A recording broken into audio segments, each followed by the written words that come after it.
Finance Committee to order, Finance and Property Committee to order. First item is Pledge of Allegiance. Please rise. I pledge allegiance to the flag of the United States of America and to the republic for which it stands, one nation, under God, indivisible, with liberty and justice for all. All right, the first item is public comment, and Supervisor Mask, are you on?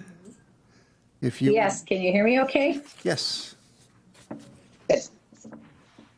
Okay, I appreciate you letting me do this, Chair Robinson. As some of you may know, and some of you have already heard, that Man of Honor Society is a 501(c) nonprofit local organization of 500 plus members of mostly veterans. My husband is an Air Force veteran from Vietnam era, and I'm an associate member. We deal with the same veterans that our county vet services deal with. All money raised by Man of Honor is committed to the military veterans only in Marathon County.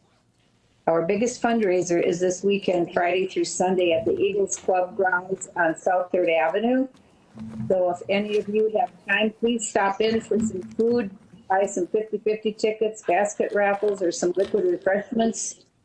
There's a band on Friday night and Saturday night. And at dusk, after lowering of our flag in a short ceremony on Saturday, we have a great fireworks display, and I'm praying it's not going to rain.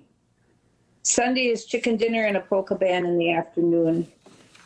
One of the reasons I wanted to mention this is because if you know a veteran who is in need of financial assistance for anything, rent, utilities, a new furnace, water heater, car payment, medical expenses, and they live in Marathon County, have them get in touch with Man of Honor. The payments go directly to the business or the vendor. So any participation during the event is helping our veterans in Marathon County who serve to preserve our freedom. I appreciate you allowing me to make this announcement. Thank you. Thank you. And thank you for bringing it to our attention and for the service. Any other public comments? Nobody else has approached me. We will then move on without the approval of the minutes of the May 10th and 23rd meetings, which are in the packet and properly noticed. It's been moved by Supervisor Leahy, seconded by Supervisor Hart. Any discussion? If not, all those in favor will signify by saying aye. Aye. Opposed, no. That motion carries. Without objection, I'd like to move item 5A to after the discussion on the follow-up on previous employee benefit presentation, because I think some of that discussion may be material to our discussion on the budget. Is there an objection?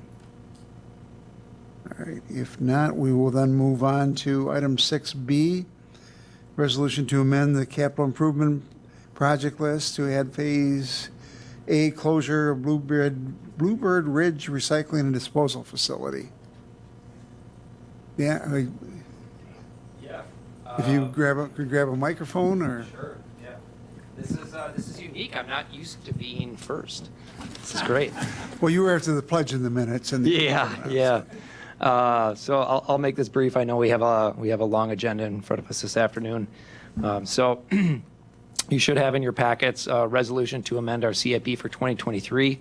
In 2022, last year, we were approached by the DNR and forced to close 10 acres of our existing active landfill. Last year, you may remember that we actually had to do something similar for a budget amendment. We had to allocate funding to do the clay portion, so that was kind of the first part of the closure. And now we're going back and we're finishing this closure project. This involves laying down 10 acres of plastic, rooting zone, topsoil, gas infrastructure modifications. So it's a pretty substantial project. It's well underway already. But because DNR approached us late in the year last year, we actually didn't have it in our CIP for 2023, which is why we're asking for this amendment. This funding will come directly from solid waste closure funding. It's not coming out of any other tax levy or borrowing. It comes straight from Marathon County Solid Waste Department. Are there any questions for Dan? If not, a motion would be in order. Moved by Chair Gibbs. Is there a second? Second by Supervisor Lammer. Any discussion? If not, all those in favor of approving adding the project to the capital improvement list will signify by saying aye. Aye. Opposed, no. That motion carries. Update on ordinance for tax deed process. And we had the discussion last meeting when Mike Pruner was here, and Mike is now on vacation. So Jan is here, and we put it in the packet. Is there, I think we wanted to give you an opportunity to see if there were any questions before we forwarded the update to the ordinance to the county board. Are there any questions? Chair Gibbs. Just the one question that pertains to the Supreme Court decision on, the sale of property. And does that have to be integrated in here? I know we're complying with Wisconsin state statutes, but now with the with the U.S. Supreme Court decision from I think it was Minnesota property. Does that change, or does any of that need to be integrated here, or do we just put this off until we have had a chance to look at it? I know Michael sent an email when that notification of that case came out that he was going to review that case and ensure that we were in compliance. That case just came out, so he will review it. I'm currently reviewing it. We will meet next week to discuss it, and then he will issue a memorandum regarding the impact of that case. And I'm not sure whether that would impact how this committee or the board move forward on it. I believe that the case was only to the extent that there's surplus. Would that have to be refunded, and the county might not be able to keep the surplus from any sale? Chair, if I may. Minister Leonard. Thank you, Mr. Chair. Just looking, Supervisor Gibbs, I think there's probably at least one area where we need to make a change. I'm looking on, I think what's numbered page 4 of 7 of that ordinance change. In our historical ordinance referenced homestead property and the obligation to return surplus. The heading homestead property, Dan, my sense to your last point is that would at least need to be broadened, because my initial quick read, probably better termed a perusal of the Supreme Court decision, is that the obligation to return surplus value is beyond simple homestead property. It's, the case at its core is whether or not there was an unconstitutional taking, and it applied, in that case, it was homestead property, but not only the Wisconsin law, but that Supreme Court case, I think, is broader. So we'll probably need to change the heading. That's my initial sense, but we can look at it in light of that case. I think that makes sense. To put it off, I mean, to your earlier point, it might make sense to kind of delay it, although Connie's got... Connie? Hi. In my conference last week with the county treasurers, that was also brought up. I believe the WCA is going to be having a forum with Mark O'Connell. I believe is it the 26th of June. It's one of those afternoon ones that everybody should attend, because we're going to be talking about that Act 216 and what the changes are, implications to the county. Just letting you know. I believe it's the July in the boardroom with Andy Phillips. Okay. So it'll be. It was one of them. Mark was there too. It'll be the last week of July. Yeah, and they extended it that far because we asked, can't you move it up a little sooner? Because a lot of us are trying to take the properties, and they said probably not. So. What are your wishes? And this is something that just came down a Supreme Court. I think it's pretty consistent with where the legislature took us, but I think there may be nuances to it that may complicate our ability to take. But it deals with the issue. Basically said that it is not a taking for the counties to take the property for back taxes in the fees that they have, but if they if they capture anything over those fees and back taxes, it is a taking, which poses some constitutional problems potentially. So we need to be careful in our policy, and again, it's a real recent decision. Obviously, nobody's had an opportunity to fully vet what the ramifications of that are. So it may be prudent for us to wait and adopt, or wait to modify our ordinance until we have further clarification of that case. Chair Gibbs. Then I guess the only other thing would be, is there anything that's in the change of the ordinance now that is necessary to implement the change that we authorized to in rem to make that consistent if we're taking properties or going to use in rem in the near future? That would be the only question I would have. I guess for the time being, we would handle like each in rem case on a case-by-case basis.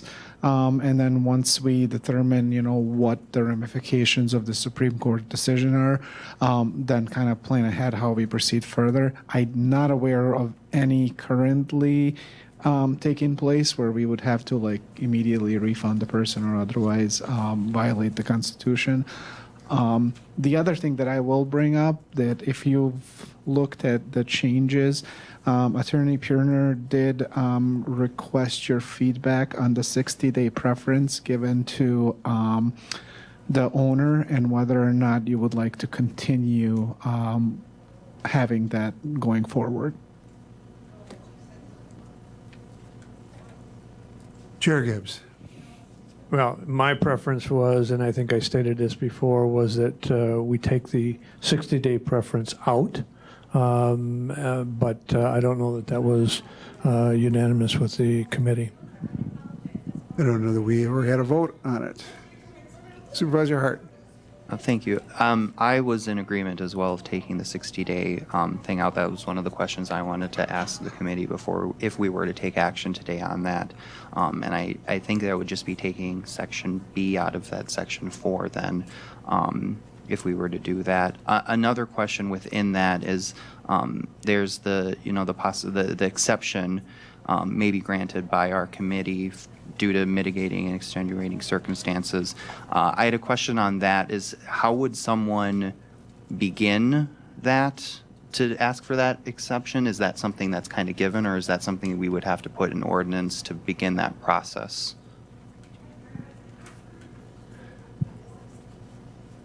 I'm going to turn to Kim because she's the person that basically administers that provision.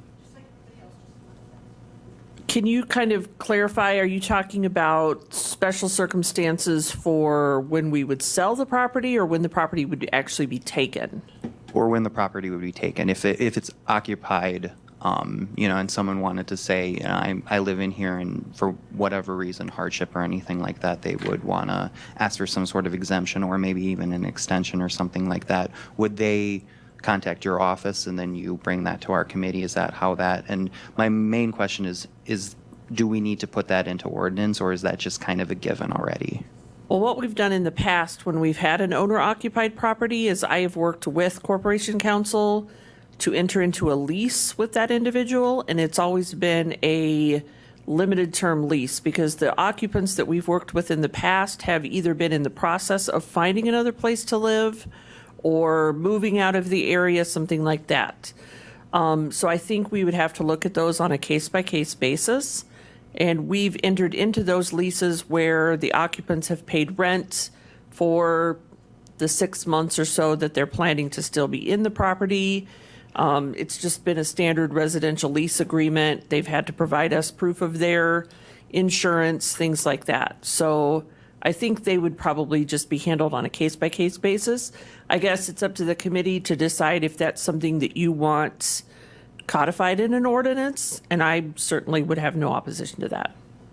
But let me try to separate roles. And so we've got the tax deed process, whether it's foreclosure or NREM, where we look at capturing the property because of delinquent property taxes. That responsibility is with the treasurer's office. Once we take title, the responsibility for administration of that property shifts to the clerk's office. So you've got different parties. We have had instances in the past where we have had tenants with extenuating circumstances, disabilities, where we have afforded them the opportunity to stay in the home, but we've done that again on a case-by-case basis. And I don't know that an ordinance would be necessary. It would be hard to frame the ordinance to deal with the extenuating circumstances that present themselves. And I think if we rely on past practice, we'll probably be well suited for dealing with those. They're very rare circumstances. Supervisor Hart. And I would be good on relying with past practices just as long as that occupied persons knew that, and obviously if they're in this process and they've already been working with the clerk's office, with the county taking the property, then they know where to go.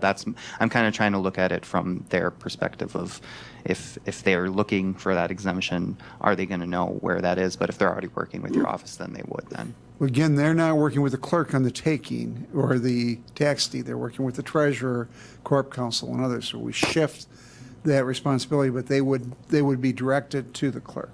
Once in the past, when we've taken properties that are occupied, I have reached out to the tenant and said, okay, what are your intentions here? And a lot of times, they know of the situation and they're working to rectify it to do something else.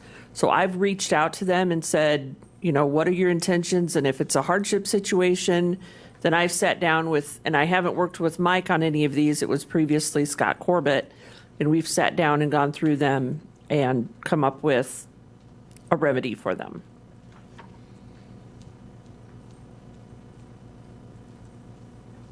Connie? I know there was other discussion too on the environmental study. Are we going to continue with that, or is that going to be on a case-by-case basis? I think the ordinance as proposed no longer requires the environmental transaction screen. And the reason was that we have statutory protections under both state law, under 29211E, and under EPA, under the federal law as a bona fide purchase, or because of taking it through tax deed, whether it's NREM or foreclosure. So there was no value, and quite honestly, the transaction screen that we were conducting did not meet the all-appropriate inquiry standard because it was not conducted by an individual that met the qualifications. So the screening process delayed. We had 20 out of the 50 properties we were looking at where this transaction screen occurred. So it doesn't change the need for an evaluation when we acquire property through purchase or other means besides tax foreclosure. The modification in the ordinance no longer requires the environmental transaction screen for tax disclosure because, again, those protections are statutorily given or created through the statutes. Thank you, Mr. Chair. And on that, I do see that it takes it from shall to may.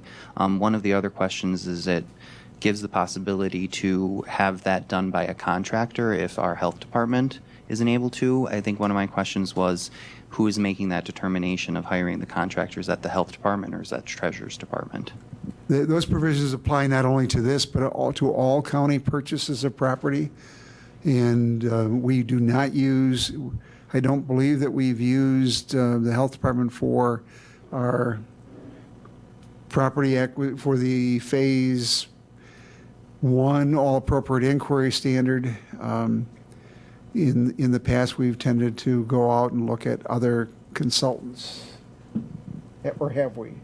That's I would agree with your recitation of history. My experience has been, I believe REI has done some historically when we've had to go back and do that. I see Connie nodding her head. Just to kind of perhaps frame the discussion, there's concern about, potential impact on properties that we're moving forward with right now. When is our kind of next timeline, Connie, where we have the first kind of wave of properties moving forward with that in REM? And I'm only asking because in light of the fact that it sounds like we're going to hold action on the ordinance, and the current ordinance currently requires that phase or that environmental scan to be done. Do we think we're going to run into some timeframes whereby if we move forward with the properties under our current timeline, we would be doing so contrary to our ordinance? Well, right now, due to the fact that we have to notify them and they get 90 days, it's already pushing us to September. So, That was my thought as well. yep, It's not and a getting problem. this ordinance figured out right now is perfect. So, And the other thing I was going to add, Mr. Chair, is someone asked a question with respect to, does it impact, not moving forward with the amendments, does it impact our ability to move forward with in-rem? The county board did adopt in April a resolution that adopted the provisions of state statute 75.521. You incorporated those into our ordinances. So the ordinance revisions before you are to essentially clean up the inconsistencies, but you do have, under the action you took back in April, you do have the ability to continue to move forward with the in-rem process, at least as I read it. I'd certainly defer to Dan and Mike, but that's my initial thought. I would agree with that, and ultimately the statute would control over the ordinance anyways, so. Chair Gibbs. Well, then, in light of all of that, I would make a motion to postpone until the July HR Finance meeting to give Corp Counsel opportunity to look at the Supreme Court case and make those potential changes in compliance. Is there a second? Seconded by Supervisor Marshall. Any discussion? If not, all those in favor of the motion to table to the July meeting, first meeting in July, will signify by saying aye. Aye. Opposed, no. That motion carries. All right, we are on to the potential amendment to the budget priorities. And there were two items that were put in the packet. One was the resolution adopted by this committee and forwarded to the county board, and the second one was Supervisor Baker's request or amendment to change. And I think there are opportunities for us to incorporate some of those provisions and have a discussion. So I don't know if we want to look at them one by one at a time. Does that make sense? So the First Amendment would be, whereas during the 2023 budget process, the Marathon County Board of Supervisors and the county administrator indicated a commitment to further review nonprofit funding and, again, certain committees have brought those entities before them. Public safety, in particular, has had meetings with the women's community, Judicare, and was there a third one? Women's community and Judicare. I know Health and Human Services is looking at that. I don't know that that's necessarily a budget priority, but rather an operational item. When we've met with the various committees, we have encouraged them to have that discussion with the, one of those items that we have a contract with a nonprofit is before us today. That wasn't included, and it doesn't come up under that annual review, but rather through a contract. So I don't know what your wishes are with that provision.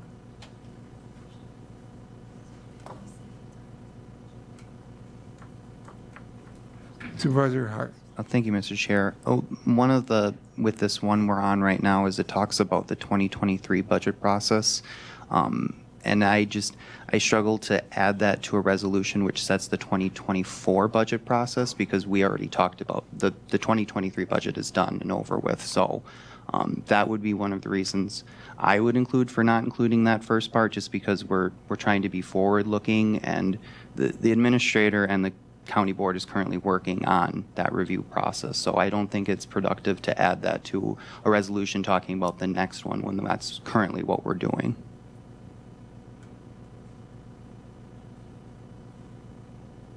Any other discussion on that? All right, I'm going to just jump up to the previous whereas, and sustainable total tax levy. There was a provision to insert the word total tax levy. I don't know that. Gail?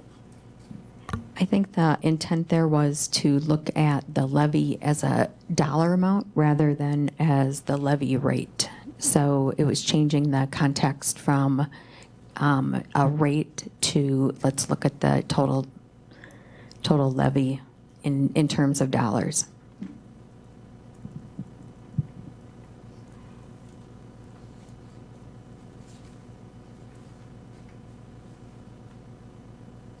Chair Gibbs and then Supervisor Leahy.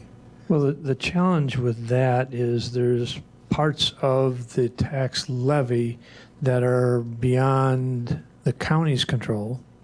Some are above operating levy, some are debt levy. We know of the challenges that NCHC has in servicing the current debt. I struggle with tying our hands to a total figure prior to actually knowing all of the ins and outs, and that's really what we would be doing here if we adopted that. And that just, to me, we don't know where the state funding is going to come through. We don't know where the infrastructure, road aid is going to come in at. So I struggle if we're going to use the term that they're using, total levy, then I really struggle on taking, I can't support putting that in there now at this point because we don't know. Again, we're hopeful that NCHC will be able to service that debt in the future. But to tie our hands to a total levy with some of the factors that are outside of that to me, doesn't make sense. Supervisor Leahy. Thank you, Mr. Chair. Sort of similarly, I was questioning if that change is going to skew the data that we do have. If we've historically been looking at a rate as far as stabilization goes, and even in comparisons to other surrounding counties and such, if we switch, that variable to something completely different, I guess that might be harder to gauge where we're at currently, and for the future years, we're not comparing it to the same data as we were before. So it might be difficult to truly know if we're keeping on track. I just want to pick up on Chair Gibbs' comments. You have culvert and bridge aid, which we don't control, which is 50-50 between local governments and the county. That's part of the net, or the total, the gross levy. You have special education, which is above the line, which is, well, it's not with the county, it's part of the total tax bill. You have library aids, and you have McMillan and others that are part of the Wood County system outside our control. So there are factors that deal with that are beyond the control. Is that the total tax levy, including the schools and the local government? There's a lack of definition. The other thing is if we deal with the issue of debt and we don't have any other way of paying for it, this county board by a 3/4 vote has taken action on that debt. Ultimately, the decision as to the levy and the rate is up to the county board to do that. But what we're trying to do is give the administrator guidance on how we develop that budget through these priorities. I know that going into the budget, there is no anticipation of new debt. So the question is servicing old debt for the 2024 budget. So I understand what the goal is, but I think that there are nuances to it that complicate it. Supervisor Marshall. Thank you, Mr. Chair. I believe that it was changed from a rate to a dollar amount because as local governments reevaluate properties, so your property tax or your valuation goes up 20% and your rate stays the same, you're paying a significant more in taxes. And that was just acknowledging that your rate can go up significantly, or your taxes can go up significantly even with a flat rate. But the mill rate or the rate per thousand is different than the levy limit. And in Wisconsin, we are governed by a levy limit. And that levy limit is set at if we were at $50 million this year, and the net new construction goes up 2%, we can increase that levy by $1 million. We can't increase the levy by the rate of inflation. We have the toughest levy limits in the country. It used to be, if you had an 8% growth in equalized valuation, you could increase your levy by 8%. We can't do that in Wisconsin. Now, the exception is approved debt. That's where there's discussion about some other changes, but those are statutorily created. With that, does number 5 make sense with the total tax levy increasing by the net new construction because that is how it's calculated? Does that make sense? Go ahead, Administrator. A part of it, yes. So going back to your scenario of equalized value grows by 20%, as Chair Robinson referenced, by virtue of our levy limit law, the rate is going to go down. The only way that your total overall tax levy is going to change, it's a function of a number of things. And Christy, this is going to be accurate but not precise, so please correct me. Yeah. Accurate in that net new construction, it can increase by net new construction. So new payers against which to levy a tax, which is a good thing. It will allow the existing ratepayers to pay a lower rate. 2, TID closures, and you don't want to turn down TID closure money because that is already existing tax being paid that is being entirely held by the municipality through the tax increment financing law that would then become available to the county, which is a good thing. Bridge and culvert aid, as was referenced, if we have municipalities that are members of Bridge and Culvert Aid, the amount levied for Bridge and Culvert Aid is driven by the bridge and culvert need. And municipalities get into that system knowing that the Bridge and Culvert Aid on any given year is going to go up or down based on the need. If you look at the last 2 budgets, I want to say in 2022, our Bridge and Culvert Aid was about $480,000. In 2023's budget, it was $680,000 or $690,000. So that went up by a virtue of the need, not anything that county staff said, you know what, we want to fix more culverts. It was the need in the municipalities. And then library as well is outside of the levy limit.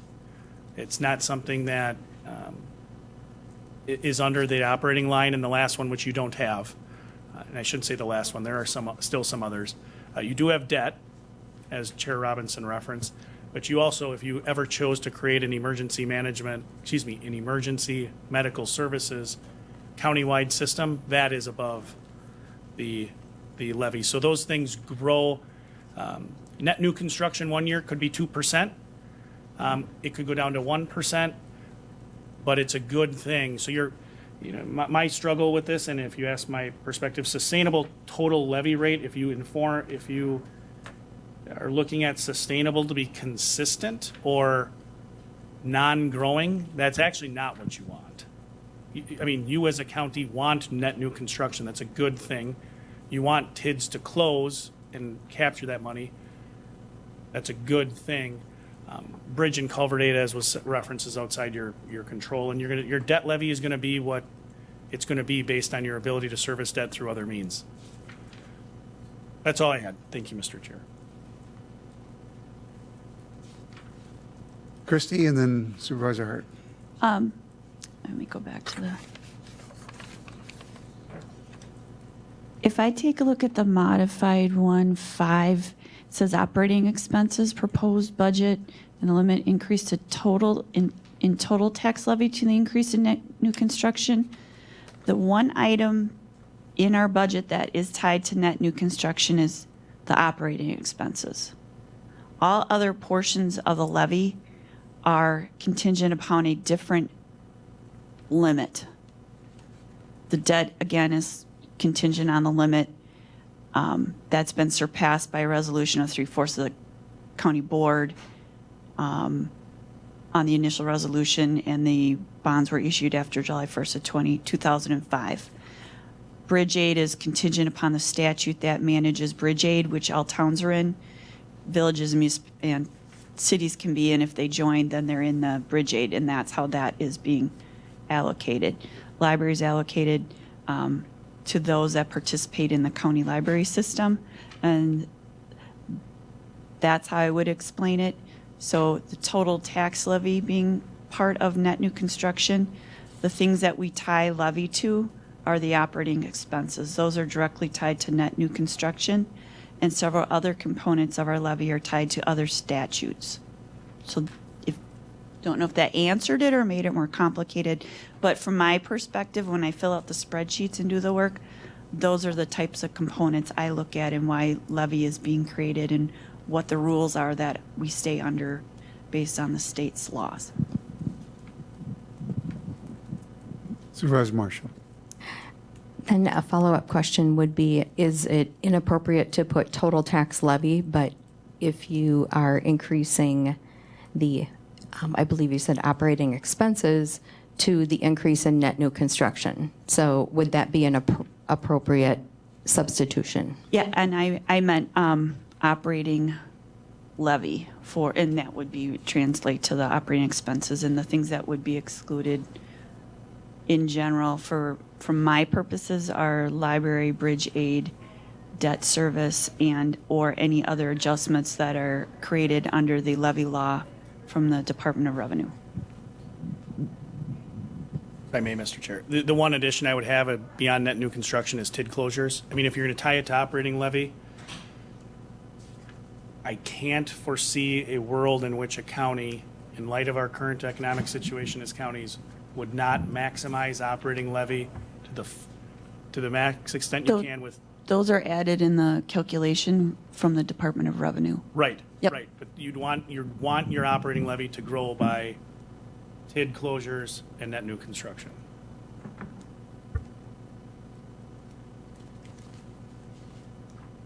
So, Chair Gibbs. And I go back to, when we look at the way the change was made, sustainable total tax levy and they've struck the word rate. I think the word rate was used intentionally so that to Supervisor Marshall's point, that if the rate of increase of valuation increase is, say, 5%, if we, that would ratchet down normally with no new construction and no other changes in bridge aid, library, and all of the other add-ons. It would drive down the rate potentially by 5% with no net new construction. The problem with that is that the prior boards has authorized and borrowed money to pay for a funding of North Central Healthcare. Last year, we chose to use funds internal to cover that debt. we used reserves, one-time money. We can't continue down that path. If we do, we are going to be violating our own policies on what we have in reserves.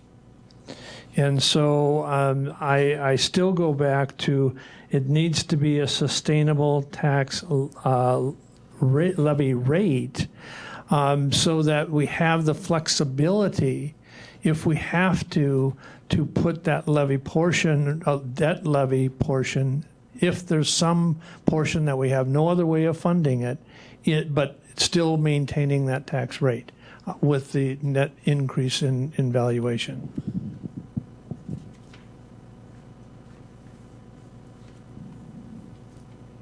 Any other discussion on that section? I understand what the goal is. I'm not sure that the language gets us there. Supervisor Marshall. Thank you, Mr. Chair. As we talk about the whole section, I don't think we've talked about the second whereas. No, we haven't moved to that.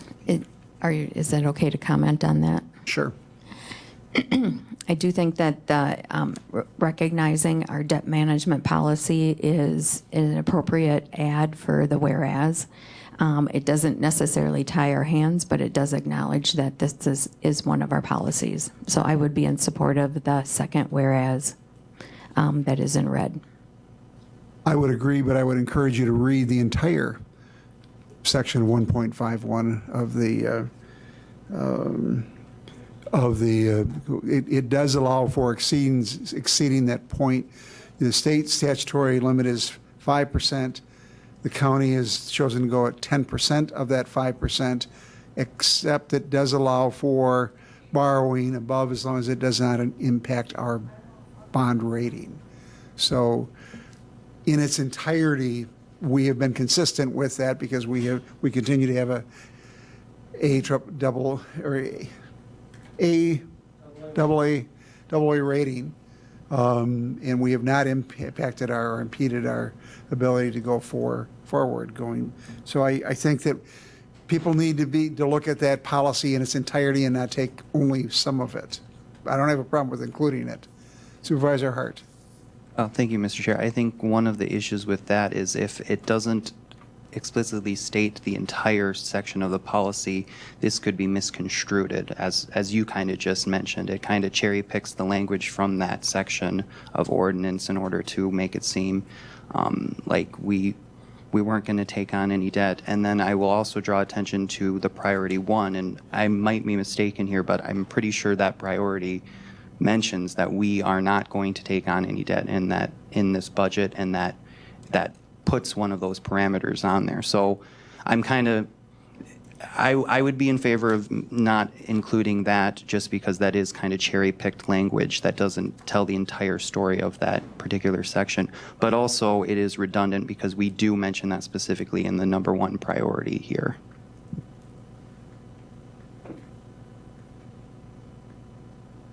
Chair Gibbs.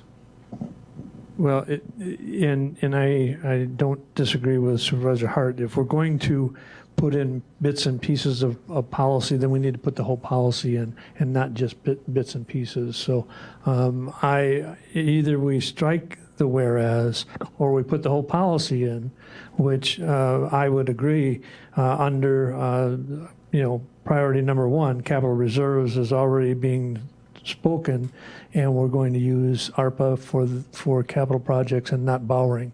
So I think it's a little bit redundant.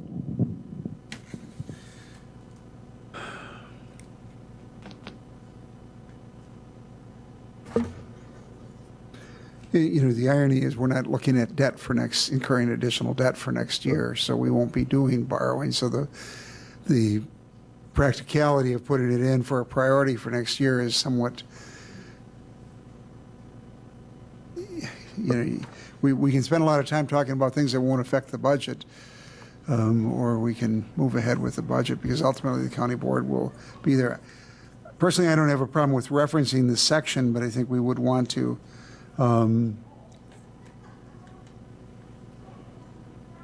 perhaps capture some language that reflects that, you know, the protecting our bond rating. Other questions or comments?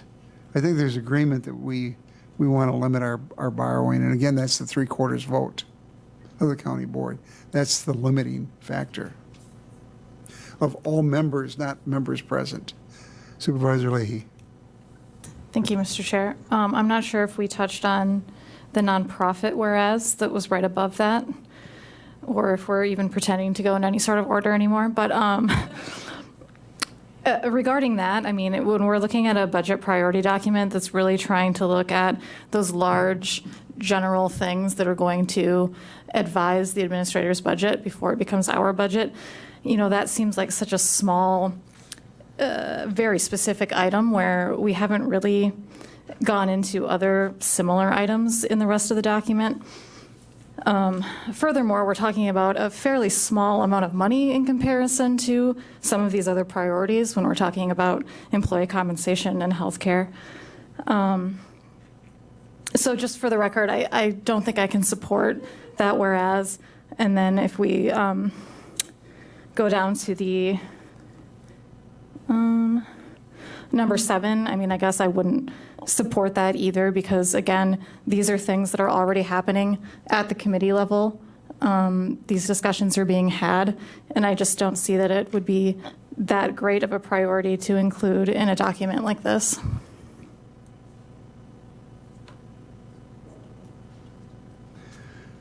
All right, do you want to continue to move on and discuss them, and then we'll come back and see if there are any motions? The next change would be the maximum of 3% for employee compensation.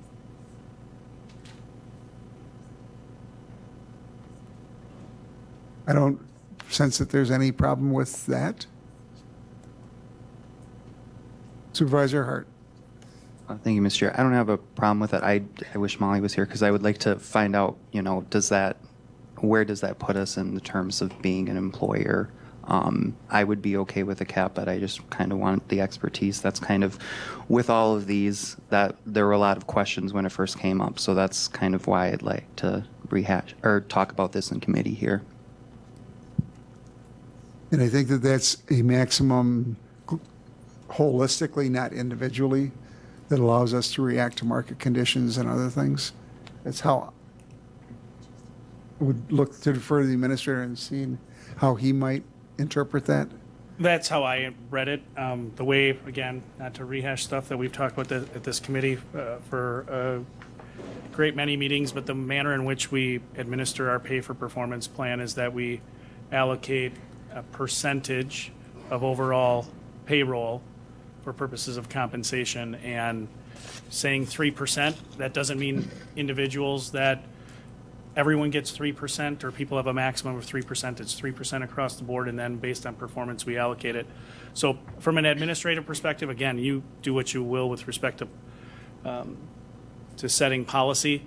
A maximum of 3% is, quite honestly, I think it's consistent with, it gives a little bit more flexibility. The motion that was made previously by this committee was setting it exactly at 3%. This allows us, to your point, Supervisor Hart, as we move through the budget process and as we can further evaluate our financial situation, but also the actions taken by other local governments, which we'll talk about later, gives us a little bit of flexibility. Supervisor Hart. And now that Molly's here, I just wanted to ask, where does that put us if we put a maximum 3% cap in terms of the general employment market? Is that still okay to retain talent and bring people in? I believe so. All right. You want to scroll down? Or if you want to scroll down. And then the next one would be to item 5, operating expense. Again, it gets into the total tax levy. Chair Gibbs.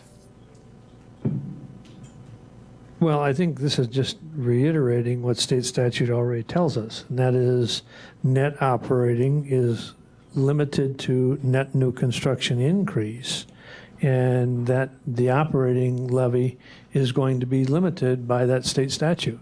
But when you now, again, turn it to total tax levy to increase to net new construction, that's when, and then if you add in your variables without leaving some flexibility for debt, I really struggle with that potential, because it does not provide the flexibility that we potentially need to cover what this board has approved in prior years by a 3/4 majority, and that is the debt of NCHC. It is clearly understood or thought that NCHC would cover that debt. Now factors have changed, and we do have an obligation to cover that debt. We have to pay that bill. We don't pay that bill, our bond rating will certainly go down. And we can't continue to use reserves to pay that. And so I just caution everyone that we need to have that ability, again, going back to a stable levy rate rather than, and if we use everything inclusion in that, it would make sense to me.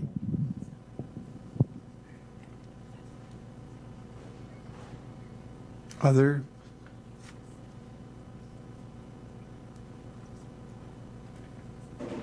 Items, okay. Moving on to the standing committees.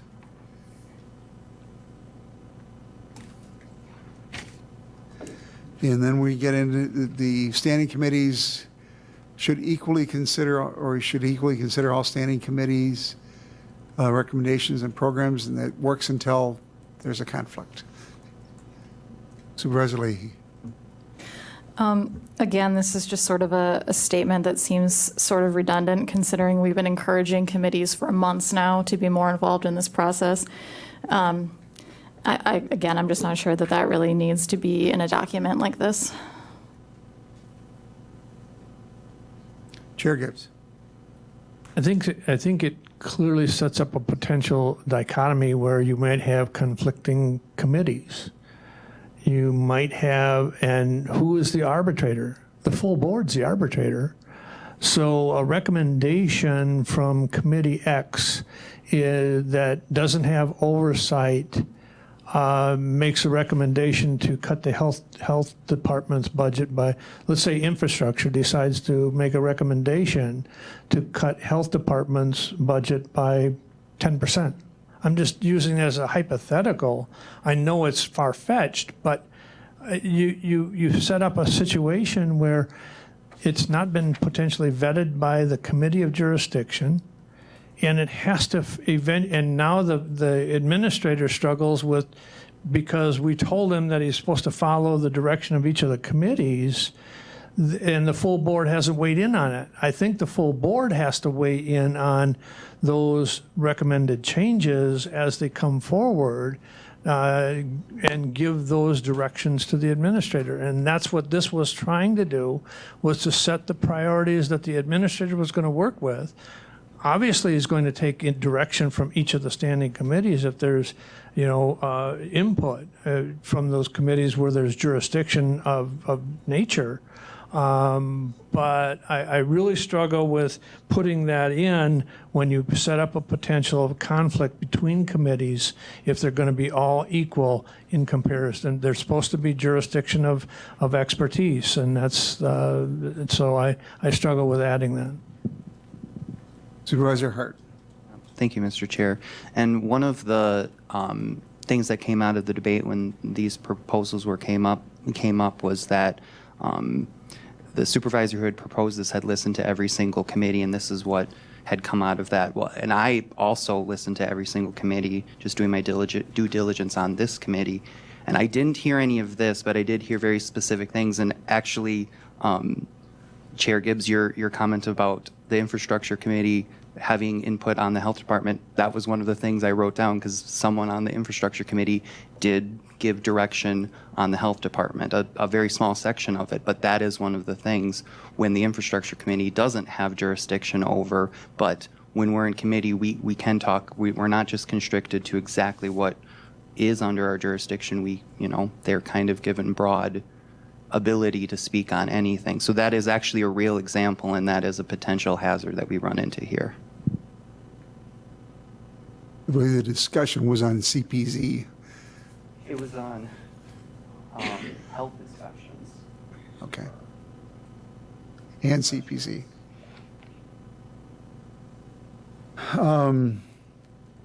I think what we're trying to do here is engage the county board in the development of a policy document and a budget that ultimately is the product of the county board, not of any standing committee. And I think we need to keep that in mind as we're moving ahead. We're beginning to confuse budget priorities with the process, and the process is best defined through the rules in other things. So if people have strong concerns about how the process works, the way to deal with that is through the rules. But again, we're trying to give direction to administration. Nonprofit funding, we've talked about that before.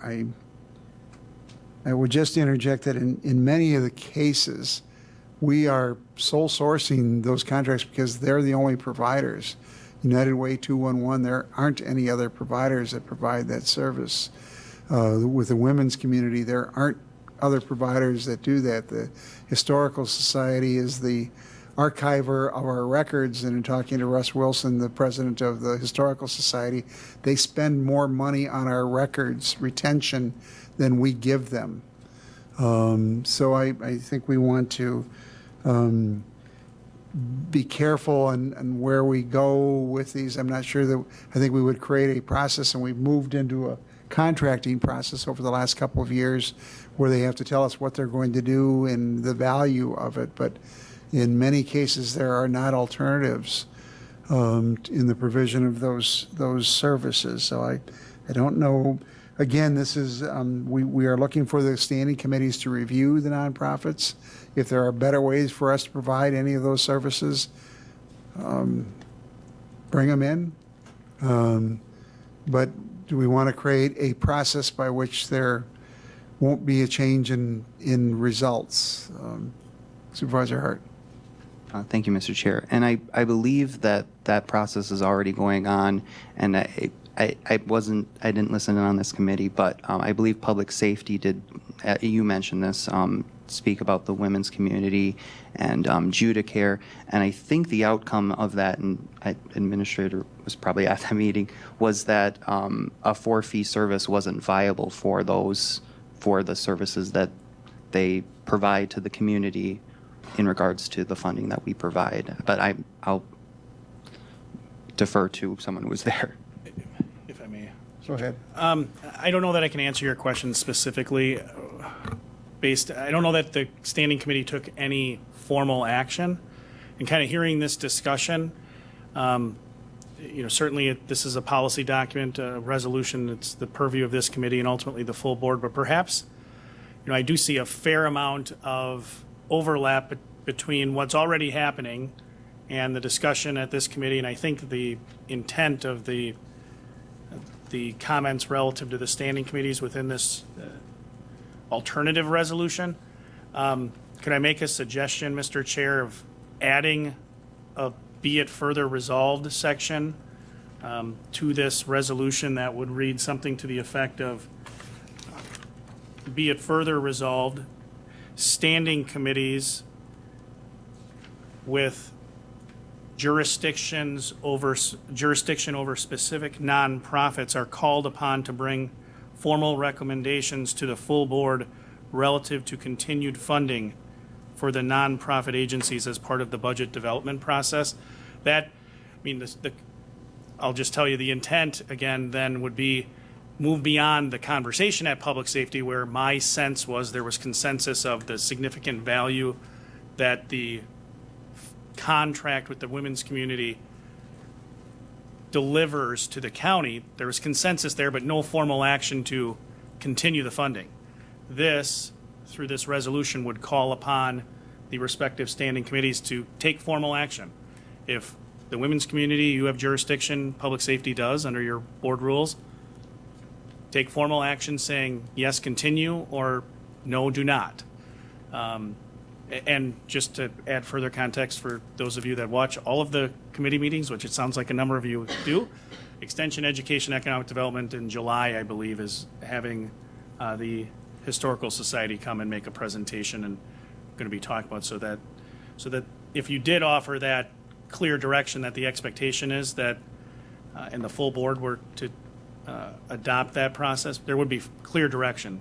We want more than just an educational presentation. We want formal action to either continue funding or not. Just a thought, because I do think there's a fair amount of overlap between what's intended, the discussion here, and actually what's already happening.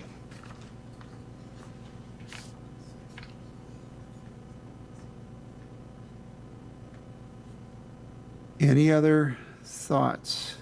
In light of that suggestion, perhaps it would be okay to leave the whereas relative to review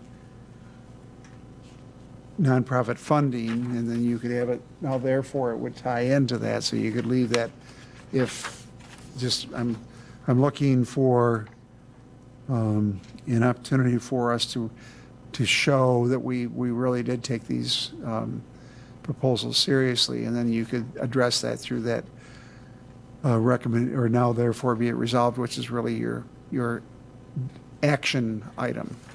Chair Gibbs. But that also requests for, it says that we're going to go out and create a request for proposals for each of the direct services. It also says that we're going to convert it to fee for service. So, I mean, in the seventh whereas, that are now for, I really, I'm not saying leave that one in. Oh. I'm saying there's the whereas. Okay. The whereas that deals with the sixth whereas during the 2023 budget process, Marathon County Board of Supervisors and the county administrator indicated a commitment to further review nonprofit funding. And Sure. I would propose that we might want to consider leaving that in and then adopt the administrator's language relative to requiring the standing committees to put forth a recommendation relative to that funding going forward in lieu of that language.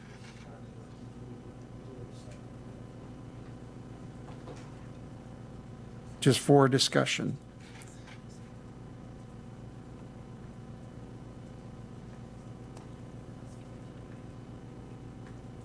Debt use, for county debt management policy, and in light of the recent rapid increase in county debt, the proposed budget should consider utilizing $8 to $10 million of ARPA funds to extend the current life of the highway department facilities in West Street. That did not come out of the infrastructure committee. Supervisor Hart? I had a question, and I know that in the language it doesn't explicitly, it says should consider, but does that technically then allocate some sort of ARPA funding in a resolution? I know I'm thinking that it might not, but it feels like it is. It feels like it's directing ARPA funding and maybe directing ARPA funding for that to happen in the future. But this kind of draws into my concerns with both of these, is it feels like we are creating a budget before we create a budget. And that's not really what this was meant to do. This was meant to, because we don't even know what our budget is going to look like because we haven't even gotten the numbers in from the state yet. So I feel like we are directing very specific things towards the budget when we haven't even written the budget, when this document was meant to guide the creation of the budget. But now we're just creating two budgets, and not exactly, but we are putting very specific instances into a budget that hasn't been created. So those are my resolution or my concerns with that, but also like this does seem like it's allocating ARPA funding without that even getting brought up within our committee, which has jurisdiction to allocate ARPA funding. And I would draw your attention to capital reserves. Should not utilize capital reserves to fund operating costs or debt services when using remaining ARPA funds for capital needs. I think that is partly addressed in that section of the priorities.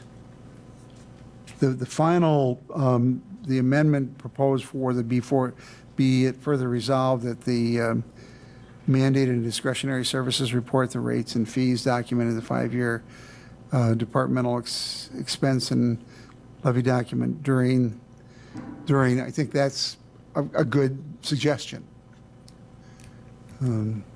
Gail? Thank you, Mr. Chair. I was just wondering if Corp Counsel could make a comment on, does the words "should consider" allocate ARPA funds? Is that strong enough language that we are committing to doing something? Thank you.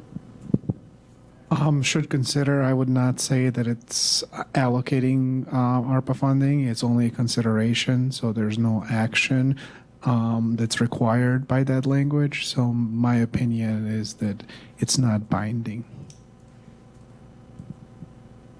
Supervisor Leahy? It also appears, once again, a little redundant because we do mention in number 1 using remaining ARPA for capital needs. So this is just really being nitpicky about one particular project with some very specific numbers thrown out, whether they're truly allocated or not. It just, again, doesn't feel like an overarching priority document that's guiding anything. It's throwing out very specific ideas. Chair Gibbs? The real challenge that I have is, first off, this was never even discussed at infrastructure at all.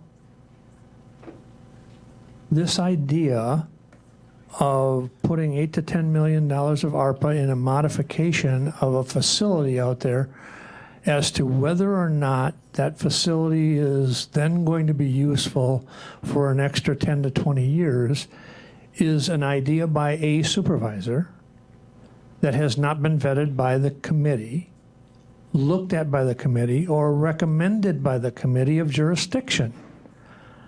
I really struggle with putting in a policy document that is trying to provide overarching goals in developing the 2024 budget, something that this specific that hasn't been vetted by, if we want to have that discussion with the chair. The supervisor is more than willing and welcome to have the discussion with the chair of the standing committee, infrastructure, and bring the discussion to that committee and look at the project of using or upgrading the current facilities rather than what has already been approved by that committee, and looking at a new, because it totally changes the direction that administration was given by that committee when it was told that, look, the reasons that we looked at a new highway shop was X, Y, Z, and so on. And the reason that we haven't looked at upgrading the current highway shop was this, this, and this. Now we have a supervisor that's brought an idea, and there's nothing wrong with having that idea brought forward and vetted by the committee. I truly support that 100%. But let's have it where it belongs and being vetted by the committee. And if that's the recommendation coming forward, then that's the recommendation coming forward from the committee to the full board, but not in an overarching goals of a policy document developing the budget plan for 2024. Supervisor Hart?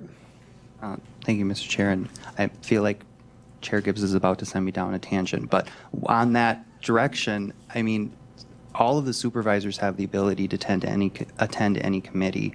All the supervisors have the ability to email the chair of all of those committees. You know, you might not be on a committee that you have an idea and they have a jurisdiction over, but you can attend all of those. this has been a long time coming for me to say this, but I'm tired of people saying that they're not able to be involved in the process when we have lots of opportunities for that to happen. And also, it needs to be mentioned that we are elected supervisors. We are here to do a duty. We are also paid to do this. And we're not just paid to attend the meetings that we are on.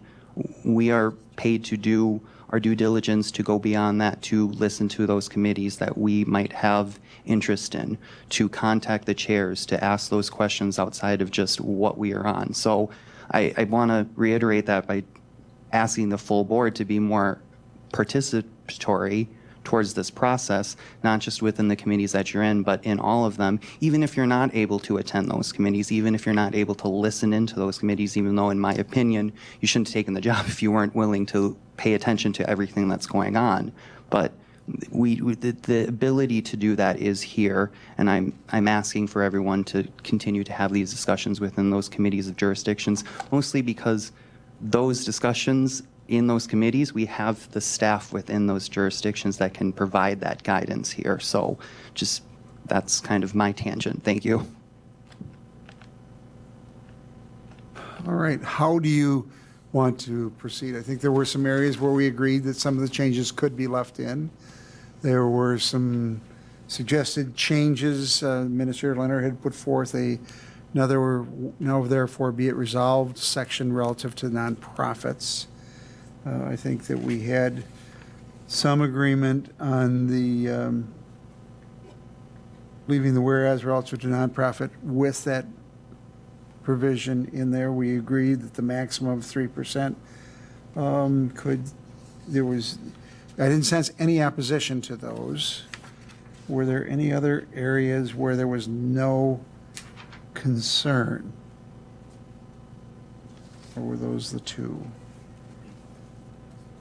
And the last one, the third one, or the final, now therefore, or be it further resolved, where we incorporate all those documents. So let me ask Dan, and I should have done this beforehand. In light of the fact that it went out of this committee, do we need to reconsider? Well, we didn't notice it as reconsideration, but how do we amend it? Is it back before us as a document because it was referred back to the county board? Well, my sense would be, since the committee it was referred back to the committee to consider those amendments, it came back to the committee as the committee had sent it forward. So now we would have to amend the document that we approved to add whatever changes we are in essence in agreement with. That would be my take on it. But I would defer to Corp Counsel. I would be in agreement with that, because if these are the proposal, you're not adopting all of them, only some of them. So I would work off of that original and adopt only those that the committee agrees on. All right, are there any motions for the purposes of discussion?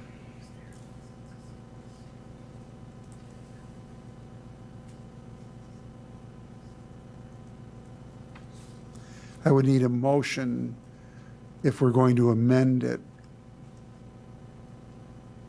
And again, let me capture what I thought we had agreement on, or there was not. It would be the sixth whereas during the 2023 budget process, Marathon County Board of Supervisors and County Administrator indicated a commitment to further review nonprofit funding, and there was consensus on employee compensation, a maximum of 3%. There seemed to be consensus relative to language stating, I'm looking to the administrator, now therefore be it resolved that on the nonprofits. I jotted down some notes. We would add be it further resolved that standing committees with jurisdiction of nonprofit agencies are called upon to bring recommendations to the full board relative to continued funding for nonprofit agencies as part of the budget development process. And then the Final, now therefore be it resolved would be amended to include the discretionary service report, rates, fees, documents in the 5-year departmental expense and levy document during. That's a starting point, but what are your, would it be appropriate to have a motion along those lines to modify it? Moved by Chair Gibbs. Is there a second? Seconded by Supervisor Leahy. Is there any discussion? Any discussion? If not, all those in favor will signify by saying aye. Aye. Opposed, no. That motion carries. Are there any other motions or amendments? Are there any other? Chair Gibbs. And I think this is implied in number 1, and that was in the number 1, capital reserve, structural deficit. Proposed budget should not utilize capital reserves to fund operating costs and/or debt service while using remaining ARPA for capital needs. I think if we take what the supervisor was putting in number 8, I think we are really trying, in my opinion, that's what we're trying to utilize in number 1, is capital use. So if we take what he has in number 8 and say, well, that's being implied in number 1, that we're using ARPA for capital projects, whatever those are that come out of the capital project process, I'm fine with that. And so I don't know that we need another amendment, but I think it's really, goes to say that,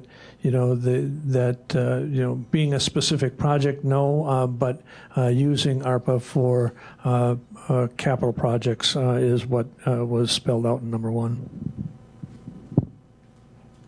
Any other motions? Can I ask a question, Mr. Chair? Just so we're taking notes accurately. With respect to the whereas that reference the county's debt management policy, section 1.51 sub 5, wasn't included in the motion to amend? Mm-hmm. Yes, it was not included. I know there was discussion about adding the rest.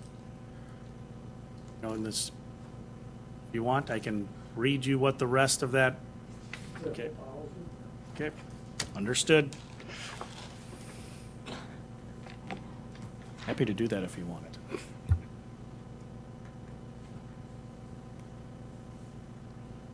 What are your wishes?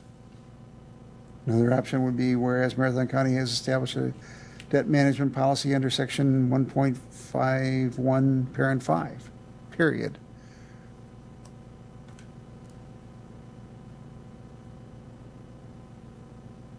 Then it draws your attention to the entire section.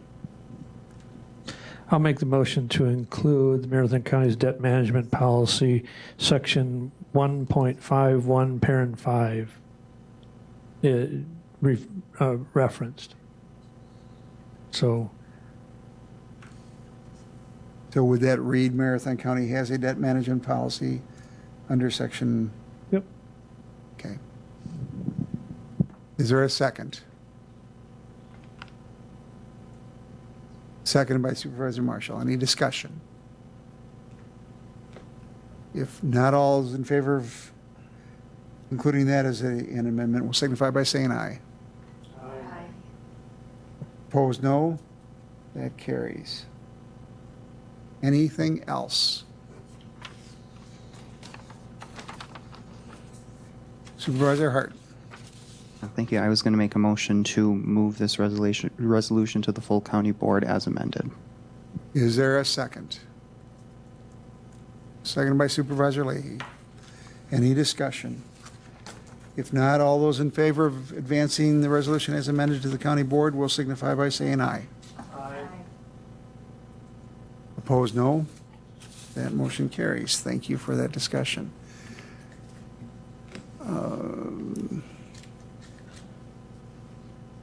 Humane Society contract. Deputy Administrator Holman. Thank you, Mr. Chair. It's always weird hearing your voice echo, but no, thank you, and thanks to public health staff and the Humane Society for being here today to help with the discussion and answer questions you might have. We have had a few meetings over the last several months on this with public health staff and the Humane Society, specifically their executive director. And Clerk Trueblood also provided me with resolutions that originally set up this arrangement, which was 10 years ago, and reading through those, and this is just for context, the resolutions then really honed in on the county's statutory obligations in this area and how to handle them. And so, as an FYI, the resolution and working draft in the packet that's before you today are essentially the same as the most recent contract from last year, which is based in large part on those original resolutions. The primary change up for consideration is the compensation in section 2.1 of the agreement, which is also referenced in section 6.0 and at the top of attachment 1.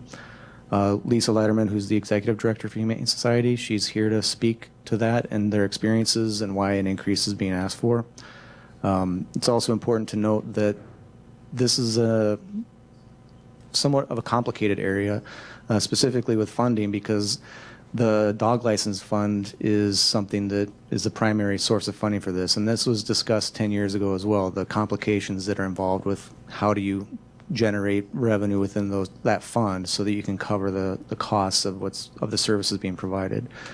So just as a note, one of the things that we also talked about recently is that, in addition to looking at this contract, we also want to take additional steps to engage municipalities through the Towns Association and otherwise to figure out, are there ways to get more uniformity or to, make sure that costs that they're charging for the licenses via their own statutory obligations are able to capture the services that they are also getting, through the county's relationship with the Humane Society. There is contingency reference in the resolution. That was just, I put that in there as an option to consider.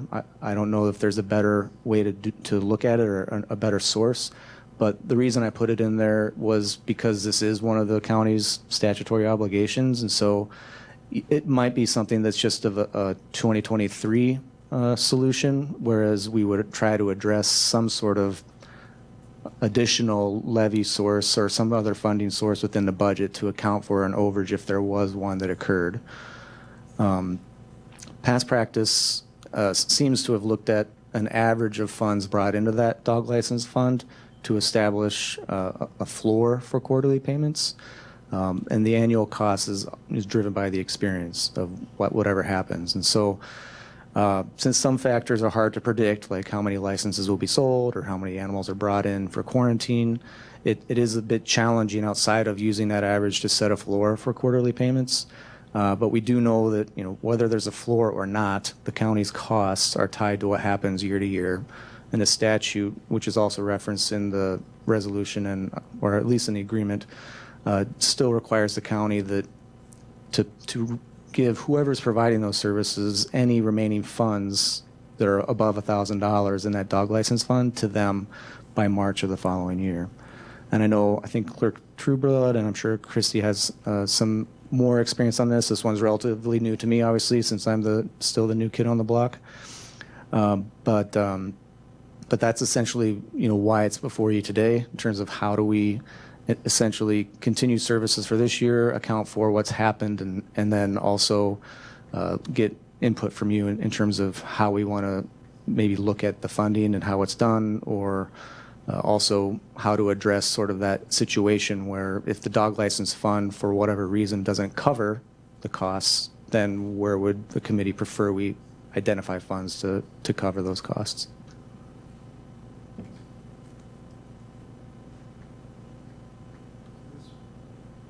This was an extremely contentious issue that led a supervisor to say this isn't a dog problem, it's a cat problem 10 years ago, just because of the pressures on the Humane Society and others. But we have a recommendation. I'm a little leery, and I'll just throw this out there, of creating a sum sufficient appropriation through use of the contingency fund. I think we need to tighten that up somehow.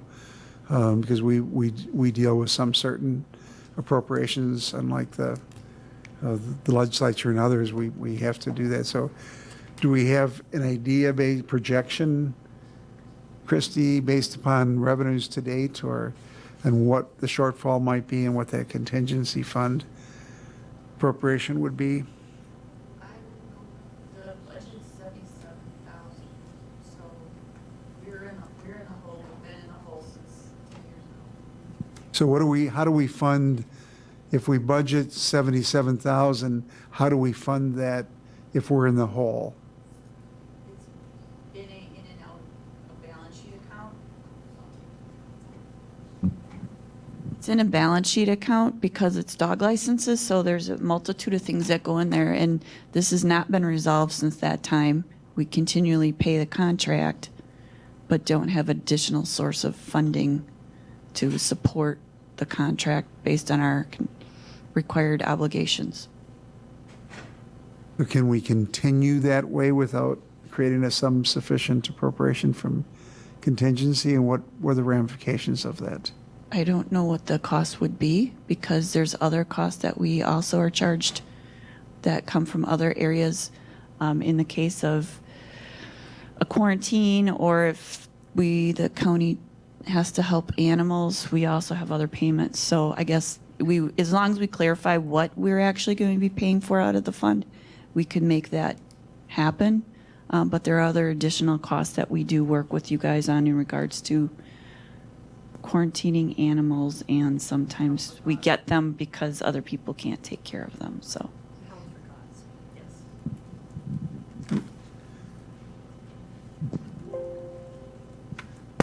Any questions for administrator or any other comments? We have representatives from the Humane Society Health Department. Chair Gibbs. So I know that the current contract was 77,000 was paid out quarterly. Is that currently then the same contract moving forward? And it's just held for cause charges that are going up? Am I reading that correctly?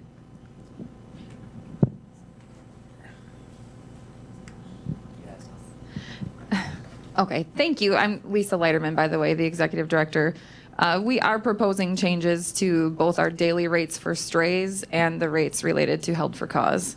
So there is a Schedule A that I don't know if that was attachment 1 in the packet. So we're looking at the daily rate and the disposition charges being adjusted. Yeah,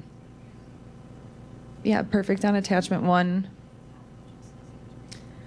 We haven't adjusted these rates since 2013, and as you can imagine, as everyone, all of our expenses have increased. Thus far into 2023, we are continuing to provide services for Marathon County and have received no payments on our contract because we still don't have this signed. So we just need to be able to obviously work together to be able to continue to provide these services, but we cannot continue to provide them at this age-old rate. And the first step was looking at our daily rates and our disposition charge. But as she mentioned earlier, we do have 2 separate contracts in place with Marathon County. One that covers stray impoundment of dogs only, as we talked about, that was a big problem, it was cats. And there's a separate that's with the Sheriff's Department related to removing animals for custody. Yes. So they are 2 separate things, but obviously there's a lot of overlap there. So then we're using attachment 1 to calculate the payment that would be potentially due, and that could be unlimited above and beyond, I shouldn't say, could be whatever the number is, and it might be a number greater than 77,000. Correct. That's a good question. And when I looked at the floor myself, I tried to figure out where did it come from. And that's where the best I can tell is it came from kind of an average of, the recent years' experience, and said, well, we tend to get this much in the dog license fund. So take that amount roughly, divide it by 4, and that becomes a quarterly payment. So when I was looking at the cost increase, I was trying to figure out what would that number be with the proposed increase. I don't know that you can put a number on it because you don't know what the experience is going to be. But I think that one way around it, and this is just one idea, would be to let the experience drive the quarterly payments. You still need to have a solution for if the dog license fund doesn't have enough funds to cover. But if your quarterly payments are driven by the actual experience, then they're getting compensated for services provided. And then if at the end of the year the dog license fund has more than they're going to get the excess funds above the $1,000. If it has less, then that's still the question that, from us, we need to address in terms of how do we cover that gap. That's just my understanding.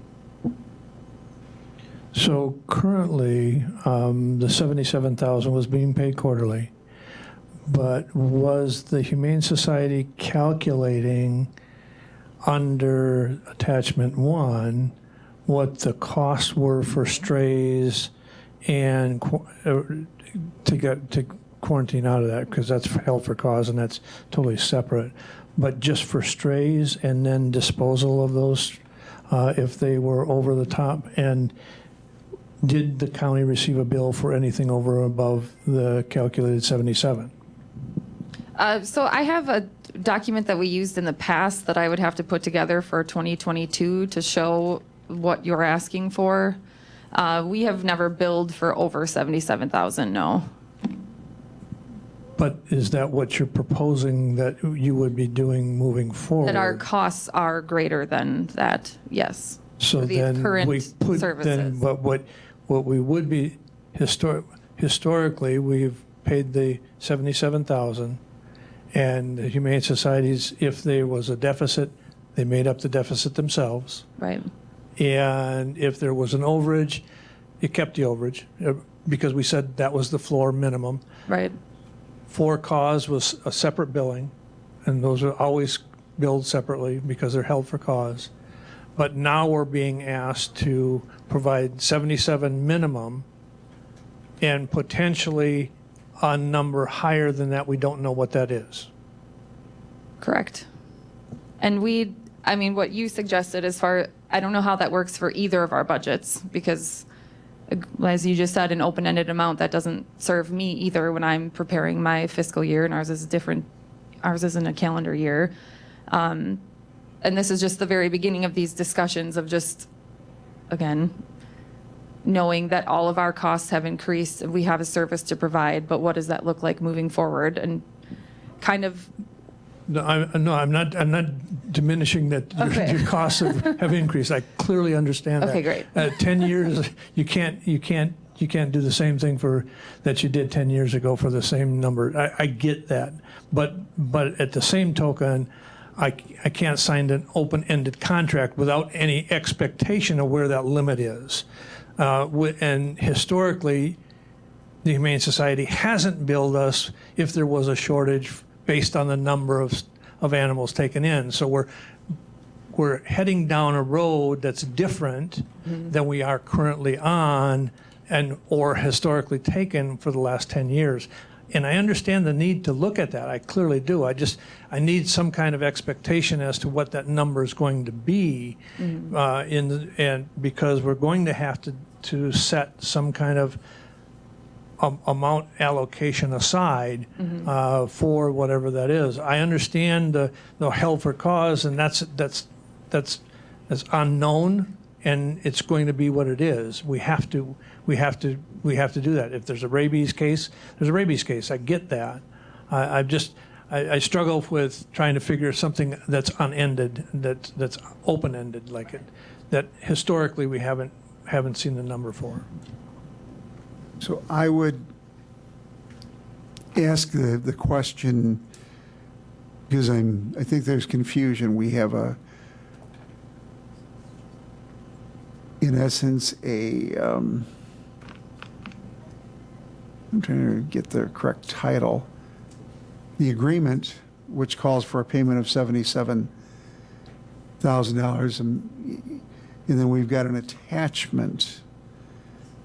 And one is a sum certain, and the other one is a fee-based service.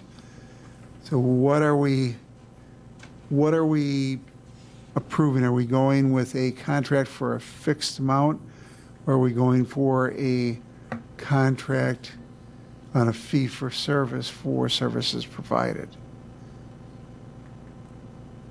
Because there's the body of the agreement, and then there's the attachment 1 to the agreement, which,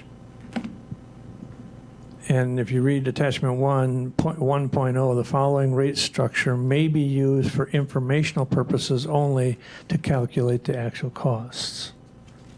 do we know, are we agreeing for this year? And I think that's what we're talking about, is we're trying to deal with 2023, and then going forward, we have the ability to deal with going forward. But if we haven't made a payment to the Humane Society, imagine you're strapped for cash. So the question is, are we dealing with this on an incremental iterative basis, and we would deal with 2023 and then look again at what that might look at like in 2024? I do think that that would be a good way to go. I think the challenge is really the budget side to figure out, well, how much would you expect could be an overage in the event that something was not covered by the dog license fund. And so if we were to move away from that quarterly floor perhaps and just say, well, what's the actual cost quarter to quarter to quarter, and cover those, we still have to answer the question. But in 2023, I don't know what that is now, but for 2024, you could look at an Olympic average, some 5-year average, a 3-year average of what the experience is to say the dog license fund has or hasn't covered. And so then what's the gap? The gap has traditionally been $10,000. So then we would know, okay, we'll put $10,000 into a designated account. Whether or not it gets used is up to what happens that year. But we know that if the dog license fund doesn't cover, you've got that fund to go to. But in the meantime, I think back to my earlier point, we still need to get out to the municipalities and have that kind of coordinated discussion, say, how do we, through them and, well, everybody who's participating in the licensing program that generates funds for that dog license fund, how do we get more people on the same page if possible, so that even if they leave their fees the same or roughly the same, they're still pegging it to something, you know, so that it might increase every year or 2 years or 5 years or something along those lines, so that the fund, again, maintains at least some sort of status quo as you look ahead. Chair Gibbs. Well, that really boils down or brings down to the level of where and who has the authority to set the license fee itself. And the county does not. And clearly the license fee is set by ordinance by each municipality, each village, city, town. And your Deputy Administrator Holman, you're correct. The discussion needs to take place at those municipalities because they probably haven't raised their fees in the last 10 years either. And so I think it is incumbent upon us to have that discussion with them, or understand that it's going to go to tax levy. Is where the overage is going to come from. So, you know, I think we need to first figure out how do we have and have that discussion with each of the municipalities to increase that rate, so that the fund does cover what their costs are.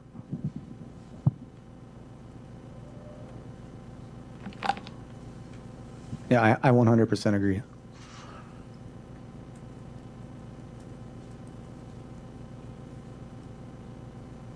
So, Chair Gibbs. Sorry, one additional question.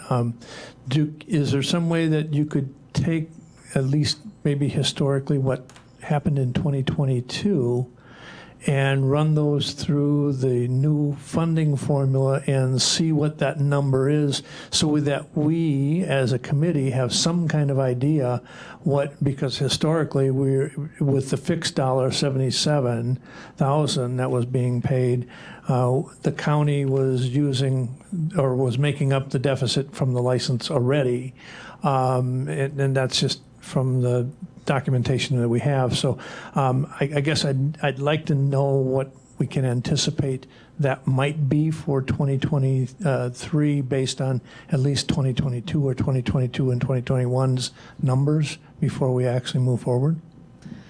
Yeah, I can get those. I could get those to Chris to get back out to the committee. And I guess I don't know if the action taken today is to stay with the contract that we had, so we are at least made whole through this year to find out what we do for 2024, knowing, we're this far into the year. I'm not expecting like fireworks here today, but just knowing it was a contentious issue before, that obviously had something to do with it.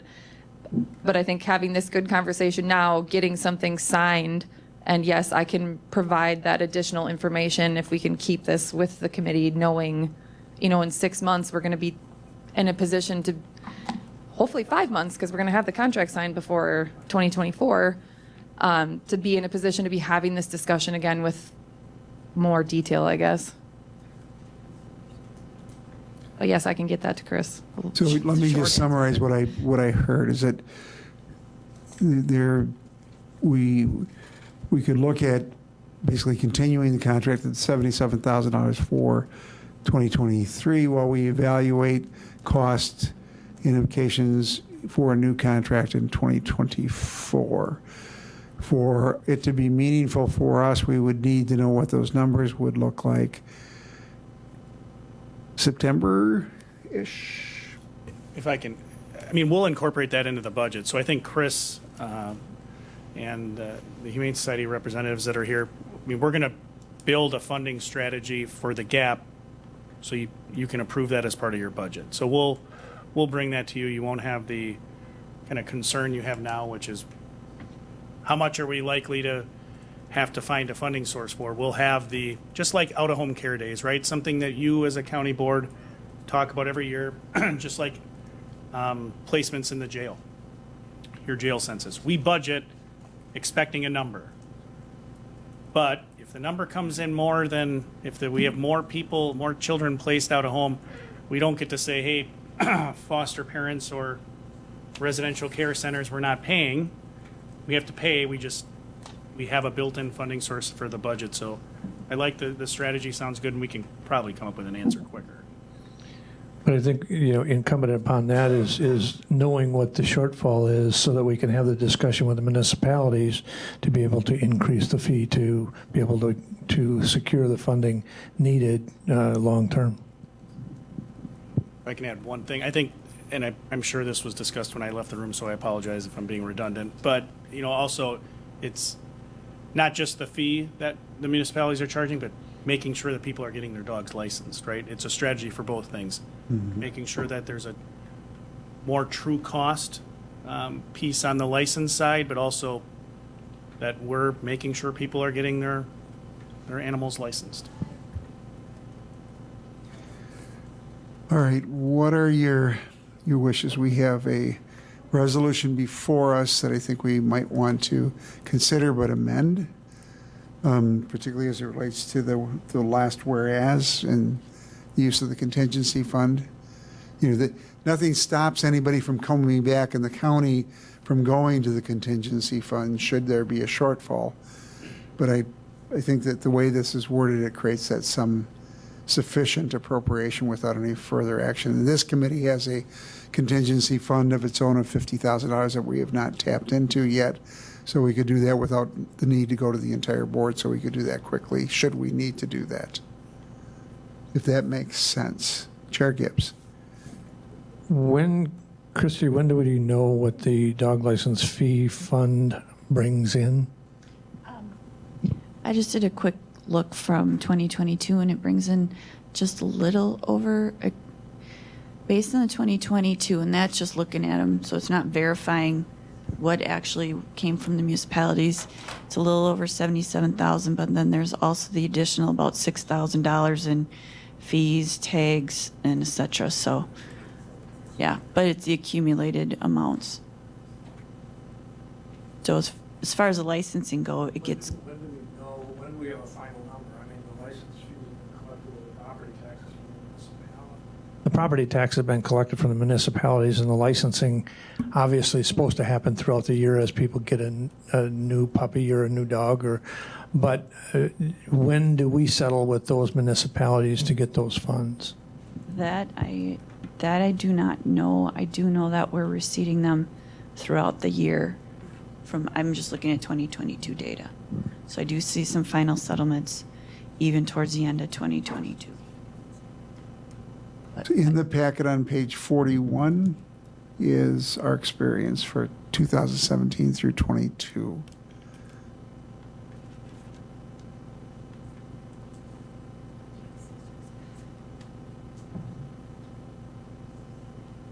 So based on that, after deductions, we'd be looking at a $7,382.70 subsidy based upon 2022 data.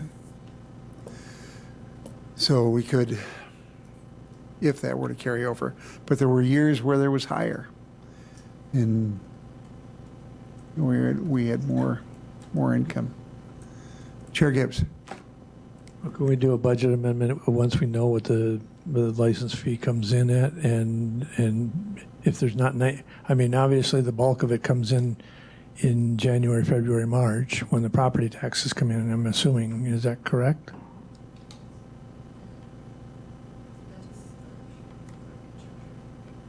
Okay. That is when we get the settlements bulk for of the it. previous year is Okay. with property taxes, January, February, March, yes.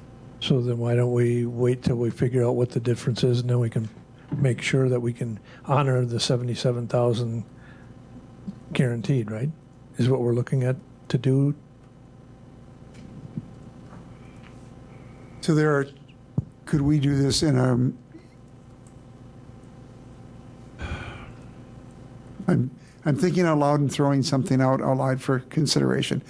We have a meeting before the county board meeting. If the desire is to get the contract in place, we could try to get it on the county board agenda and then come back and revisit this at the meeting right before the county board meeting and put that in there if that would be your desire. I think the desire from the Humane Society, and what I'm hearing, is getting some sort of payment as soon as possible. And we could address that internally at that meeting and putting in,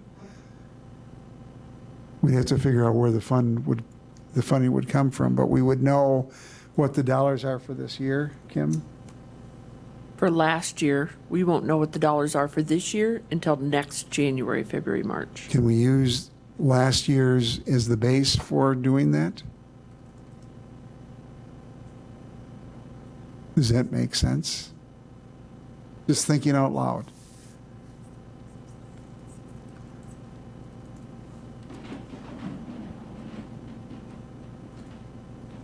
So the question is, do we want to advance it today, or do we want to wait till we have everything in place, but ask that it be placed on the agenda for the county board meeting and then deal with it at our next meeting, which would still get it before the county board, but without a lot of advance notice. Supervisor Marshall. Thank you, Mr. Chair. I make a motion that we defer this till the next meeting when we have the more specific numbers. Okay, is there a second? Second by Chair Gibbs. Is there any discussion? If not, all those in favor of the motion to defer will signify by saying aye. Aye. Opposed, no. That carries. And I think, can I say implicit in that was a hope that we could resolve this as soon as possible? So we may still be able to get it onto the June agenda based on that. So we would try to accommodate you going forward. Any other questions relative to this? If not, I think everybody has an understanding of what we need, and we'll bring it back at that meeting. All right. Next is resolution to establish and modify an impressed fund at various county departments. And I needed to go, I just Googled impressed. We might want to just put down impressed/cash fund in the resolution, but Yeah, but some of us live in the real world versus the accountant world.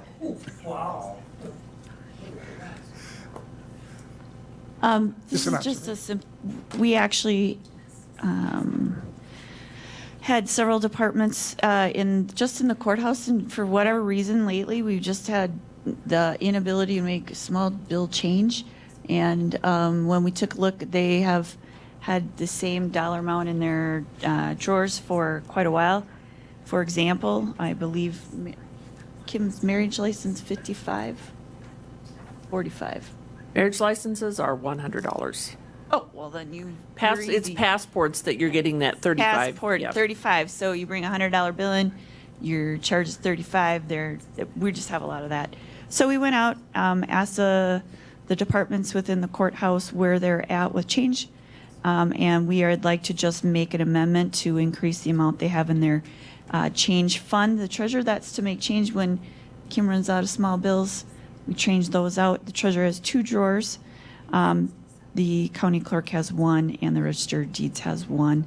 And we just want to amend them to be at that amount so that they can make the change that they need to. This isn't the first time we've done that. I had to go back and look at resolutions. The health department did it several years ago, social services, and also the highway. So it does come up every once in a while, and that would help them just be able to take the cash payments and make their appropriate change.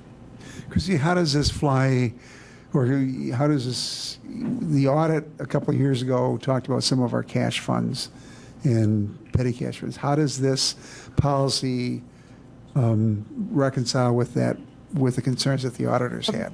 That's actually a good question because we are actually going through our old balance sheets in Kayenta as we close Kayenta out, and we've moved them to the new Workday account, and we're verifying with the people in the respective departments whether or not those are still managed funds that they have. We do special deposit accounts, and we ask for those audits, but these are those smaller petty cash, so we're actually working through that right now, and this was kind of part of that process. So this is separate from the petty cash fund?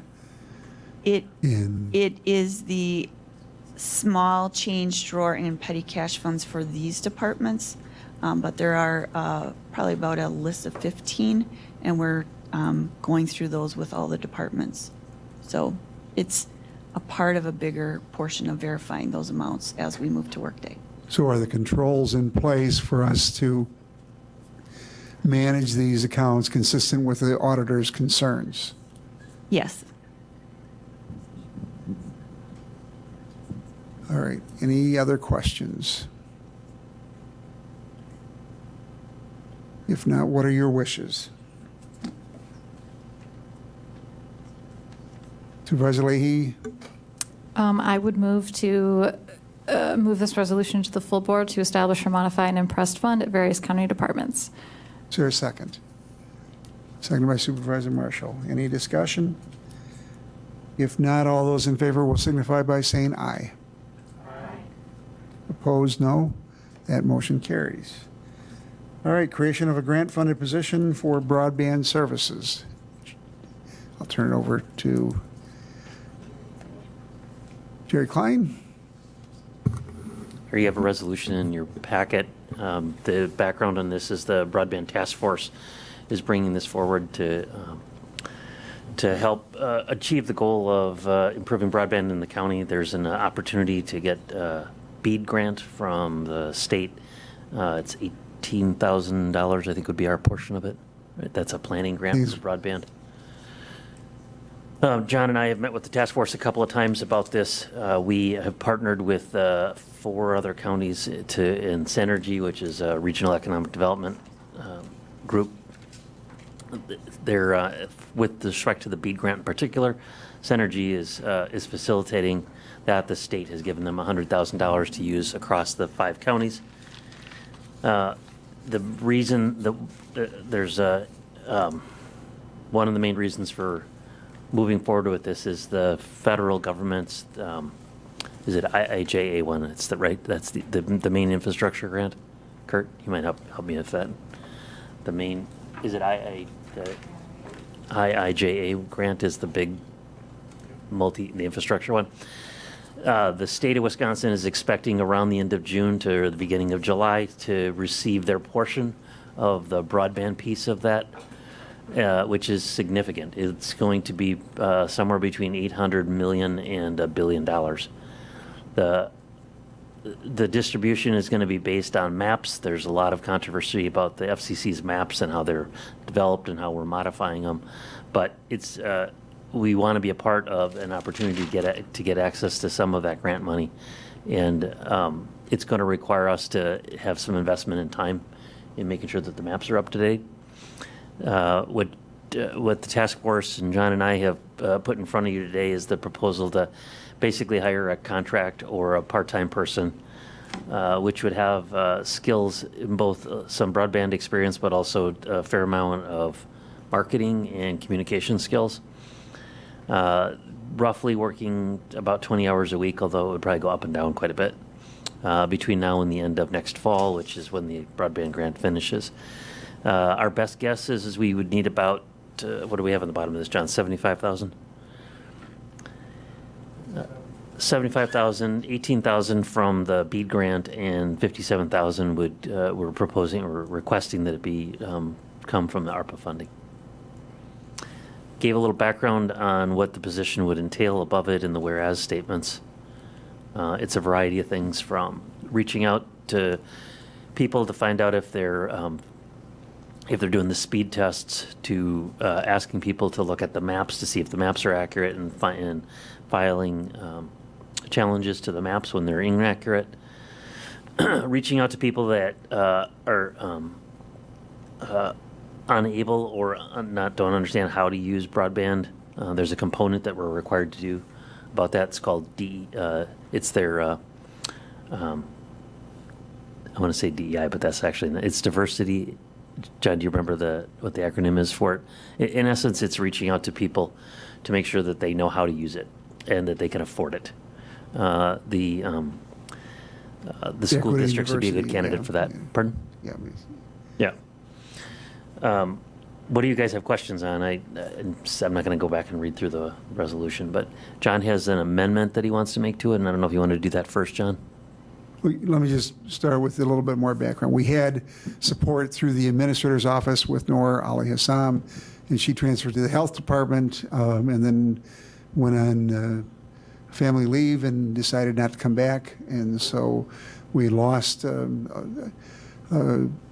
help, and in the past we also relied on Melissa Holdenberg from the University Extension, but it's critical that we have a support staff to do some of this coordinating and boots on the ground, and it will be more important going forward as we not only deal with the issue of broadband access, but broadband accessibility, and we try to communicate the affordable connectivity program that allows people in served areas to access it with a subsidy, because there are areas where the fiber is running down the street, but people can't afford it. And we need to be able to address that and help with the education. That's what this person would help with. And I think what we wanted to do with an amendment was to change it from a contractor to a provider. And there would be changes in the title in 2 places within it. And then we also would insert a new provision, have Dejan read it, or Dejan read it, because he's got my language. All right, so the request was to add a whereas paragraph at the end saying that whereas this request seeks to encumber $57,000 of ARPA funding to be utilized toward the broadband service provider. In addition, there's the request, as stated before, to replace any reference to contractor with either service provider or position. Chair Gibbs.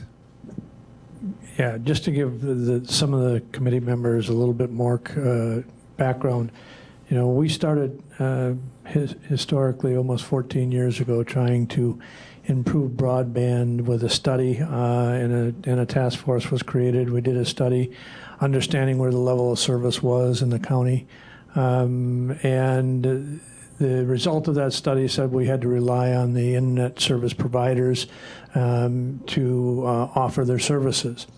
Well, 10 years later, we had virtually no progress. We started, John and Jerry has been diligently still working on this.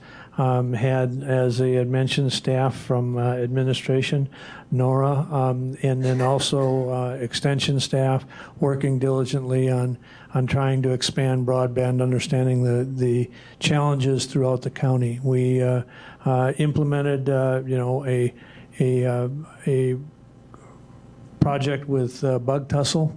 And where we provided them with conduit bonding, and they're putting in almost not quite 400 miles of fiber, plus a bunch of towers, 15 towers I think they're putting up.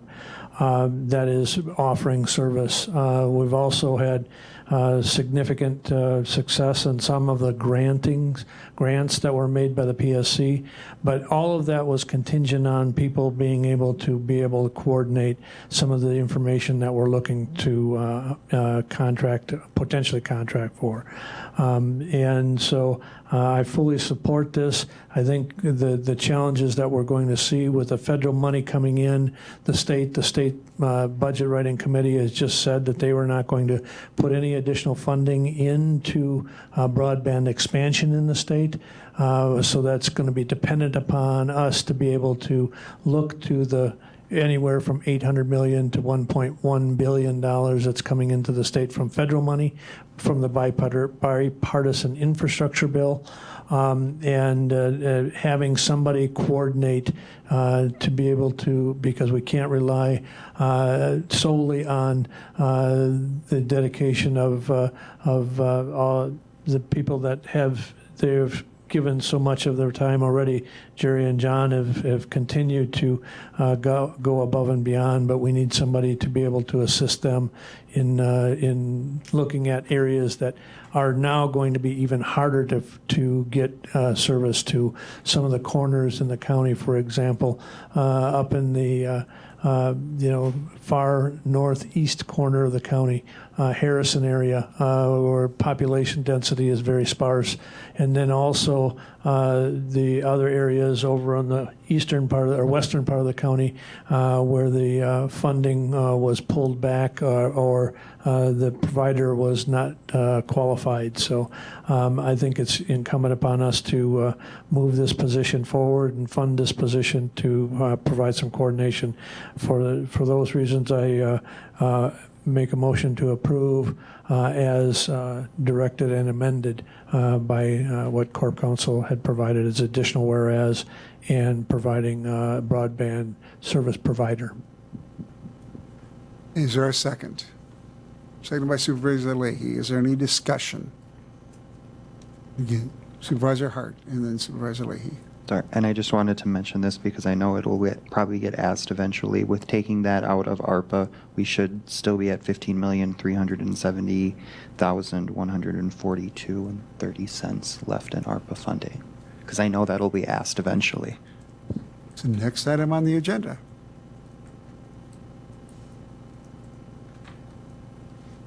Supervisor Leahy.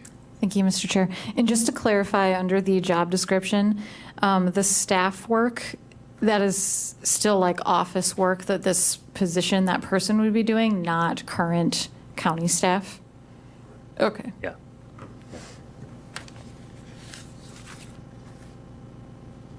Currently, we have Sarah Severson, Tasha Rinaldi, Kathy Anderson, Jerry. We will continue to utilize some staff, Preston at CPZ for some of the mapping support services. We'll continue to need to tap into some of those, but we need somebody to be the focal point. That's really what this is. And we can't do this with one person, but we'll have a lot of people working on it. But this will be that coordinator or common link. Any other questions? Not all those in favor will signify by saying aye. Aye. Opposed, no. That motion carries. ARPA procedures and processes. And Lance, I'll turn it over to you, but we've got a handout in the packet. Sure. Thank you, Mr. Chair. And building on the comments made by Supervisor Hart. We tried to give you, Christie put together the document that's on page 44 of your packet just to show you the amounts that you have and the projects for which you have allocated or encumbered funds. Of course, you can see a number of those projects.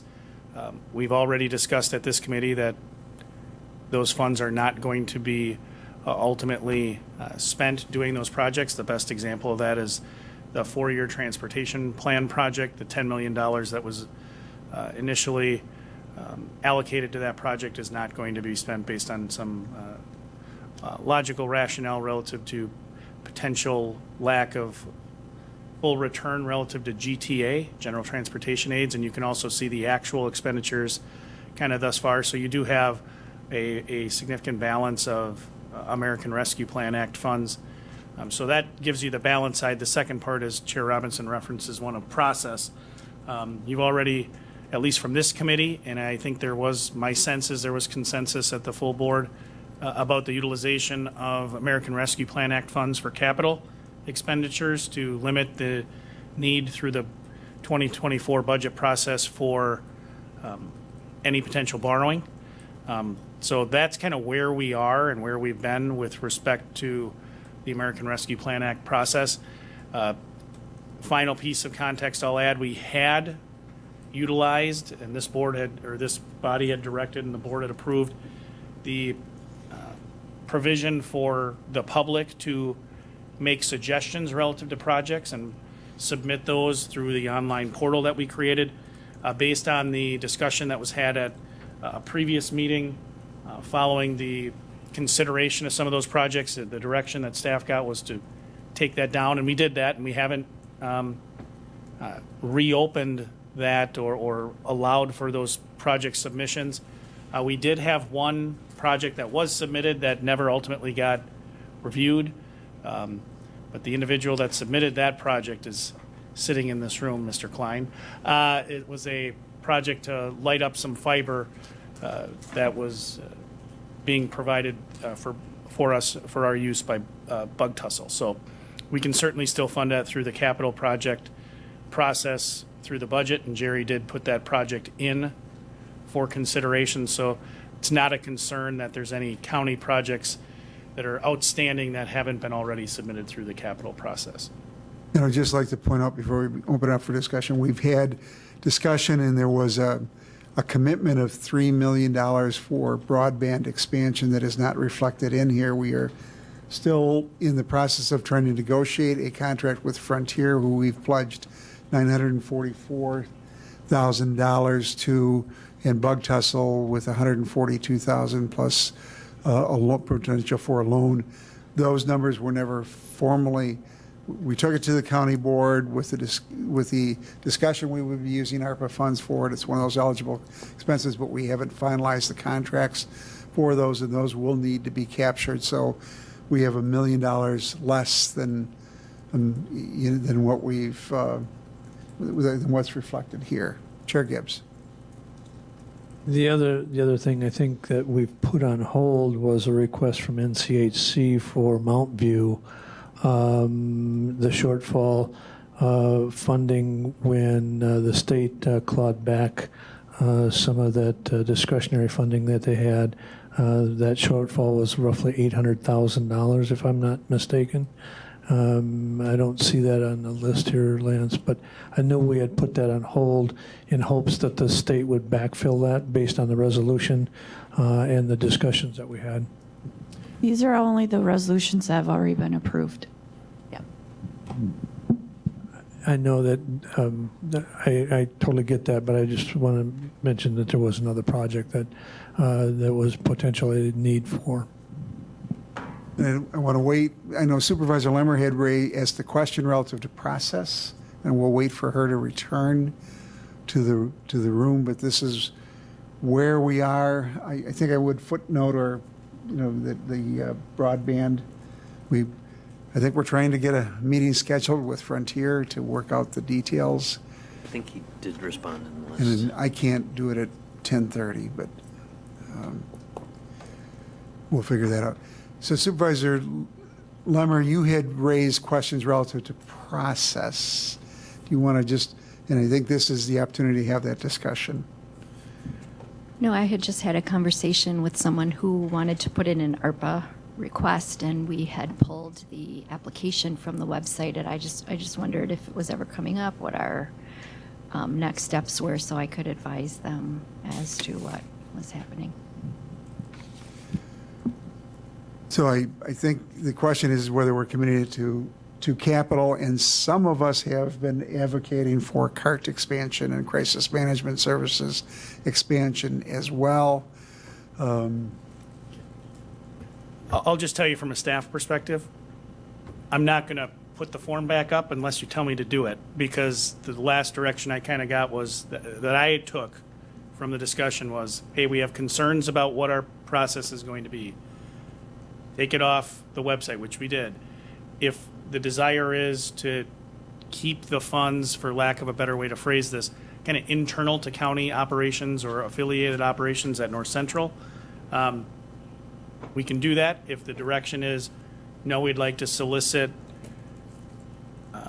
project submissions from outside the organization, we can do that too. We can fire back up the website page. It's easy enough.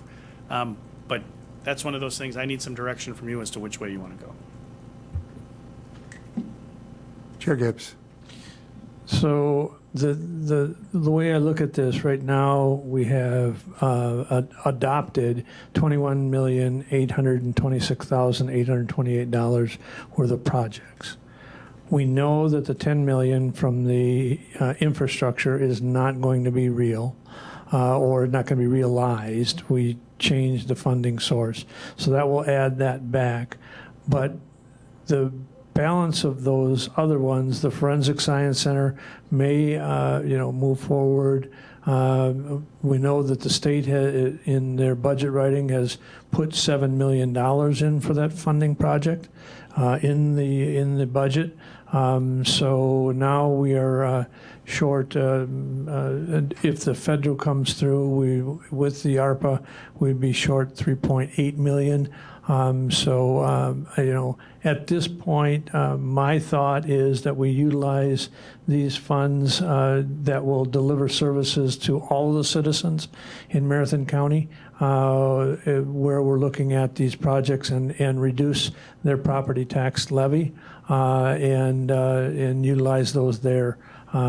Because if we're serious about not increasing tax rates, then we need to utilize these utilize these funds in our capital projects process, and then potentially even in CART expansion if we can find staff. That's the real challenge right now, is the staffing.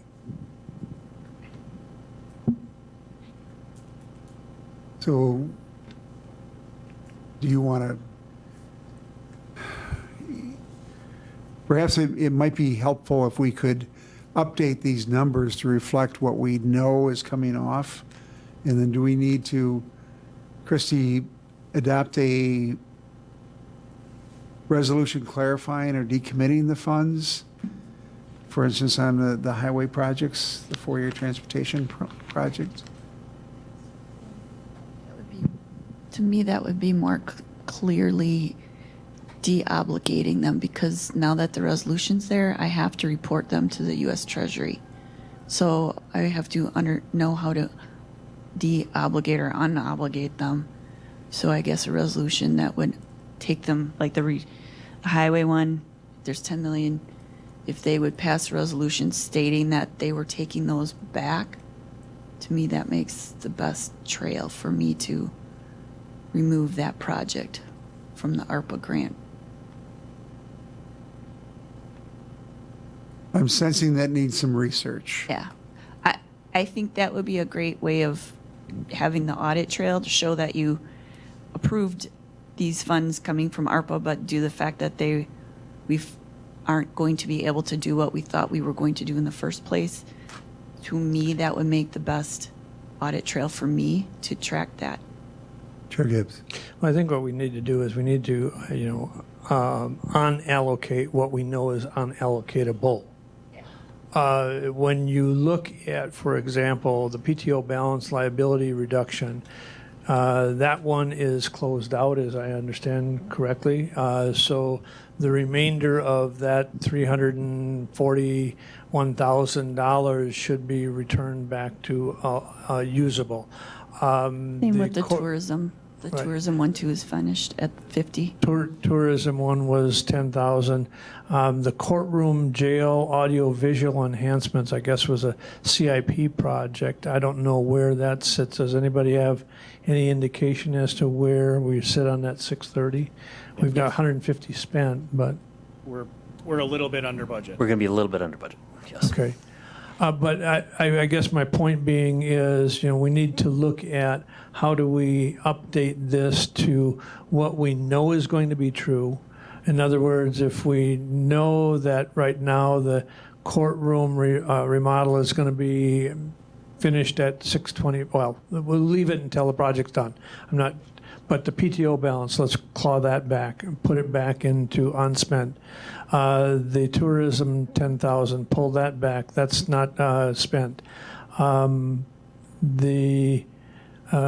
don't know that there's anything else on there that is not, well, other than the highway, pull that back. The other ones, I think the utilities is already put in the budget amount.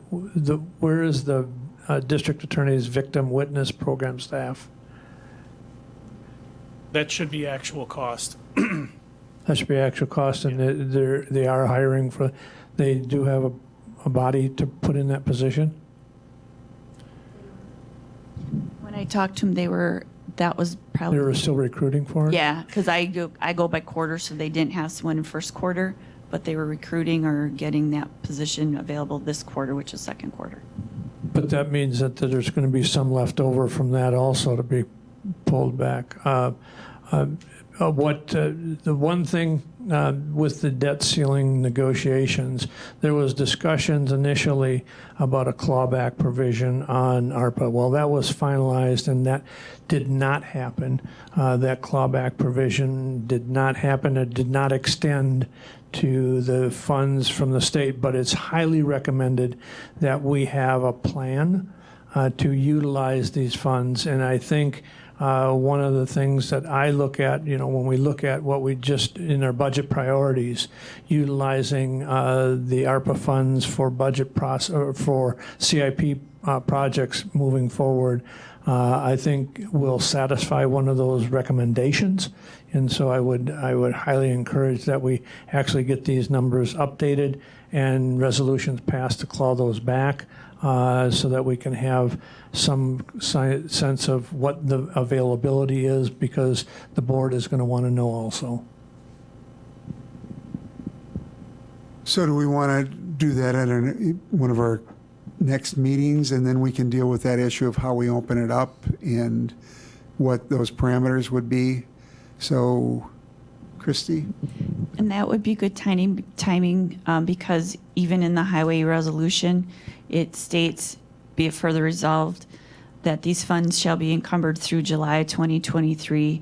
If the plan is not received by July 31st, 2023, the funds are allocated. But I would prefer that maybe we wrap them all up in July and get something to you July or August for sure. We'll also know where the Mount View, where the nursing home subsidy is with the legislature. Sure. Chrissy, have we calculated our lost revenue has the budget closed out or the audit closed out yet and done a calculation for lost revenue based on the formula? Not for 2022, but we will probably have that available because we report quarterly. Right. So that would be in July when we report for the second quarter. If we could have an updated number, and if there is a number that is allocatable, that's lost revenue, that's usable from NCHC, that would be helpful to understand that if we're going to have the full commitment of $26,356,580 that was ARPA allocated to the Marathon County, and if all of that is usable under lost revenue, then we don't have the challenges of fitting into the categories. And in the past for 21 and 20, we did use Mount View because we determined that was a specific to Marathon County. That's the only one that we've allocated to a specific category in ARPA, correct? When I calculate the lost revenue, we've actually used Mount View's lost revenue as part of our calculation.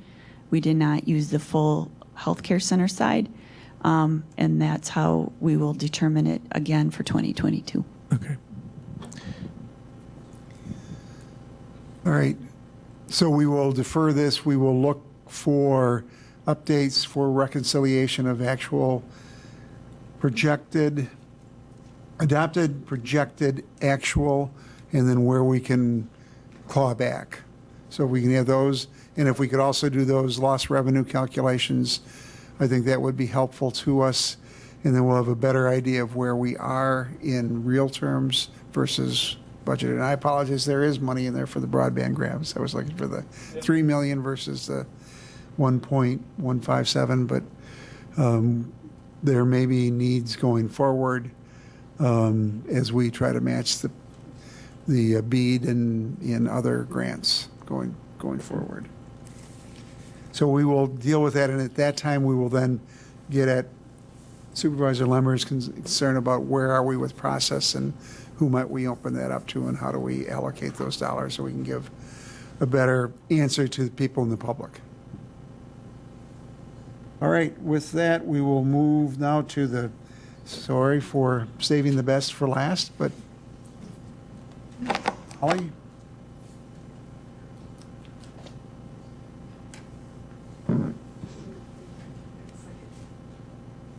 Do you want to run the slides or you want me to come up? There. Oh, all right, then I'll come up.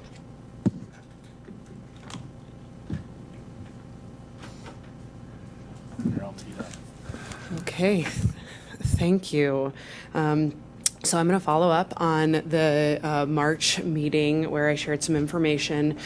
Committee members should have seen an article circulated by Administrator Leonard relative to retention concerns at a state level and some references to the local level as well. So I'm going to provide a current update where we are as an organization in our retention. I want to provide some follow-up. You'll see some borrowed slides from the last presentation in terms of kind of opportunity areas that we thought were important, and then respond to the ask of bringing back what we think is a top priority item.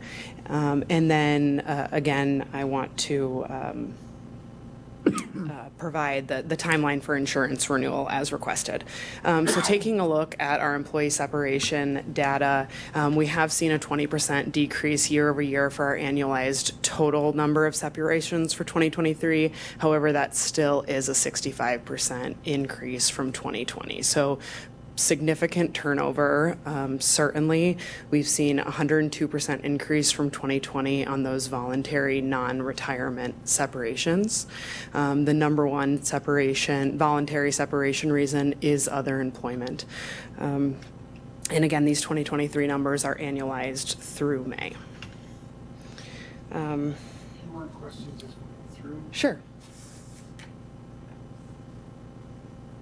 So did the class comp study help in adjusting the rates? Because we still, seems like we've got a significant number of people that are leaving for other employment.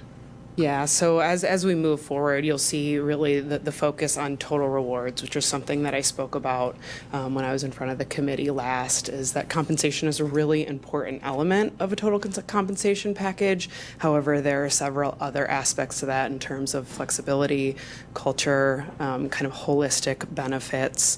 And so I certainly think the classification and compensation study helped. But again, as referenced in the article circulated by Administrator Leonard, wage alone is not going to retain our workforce.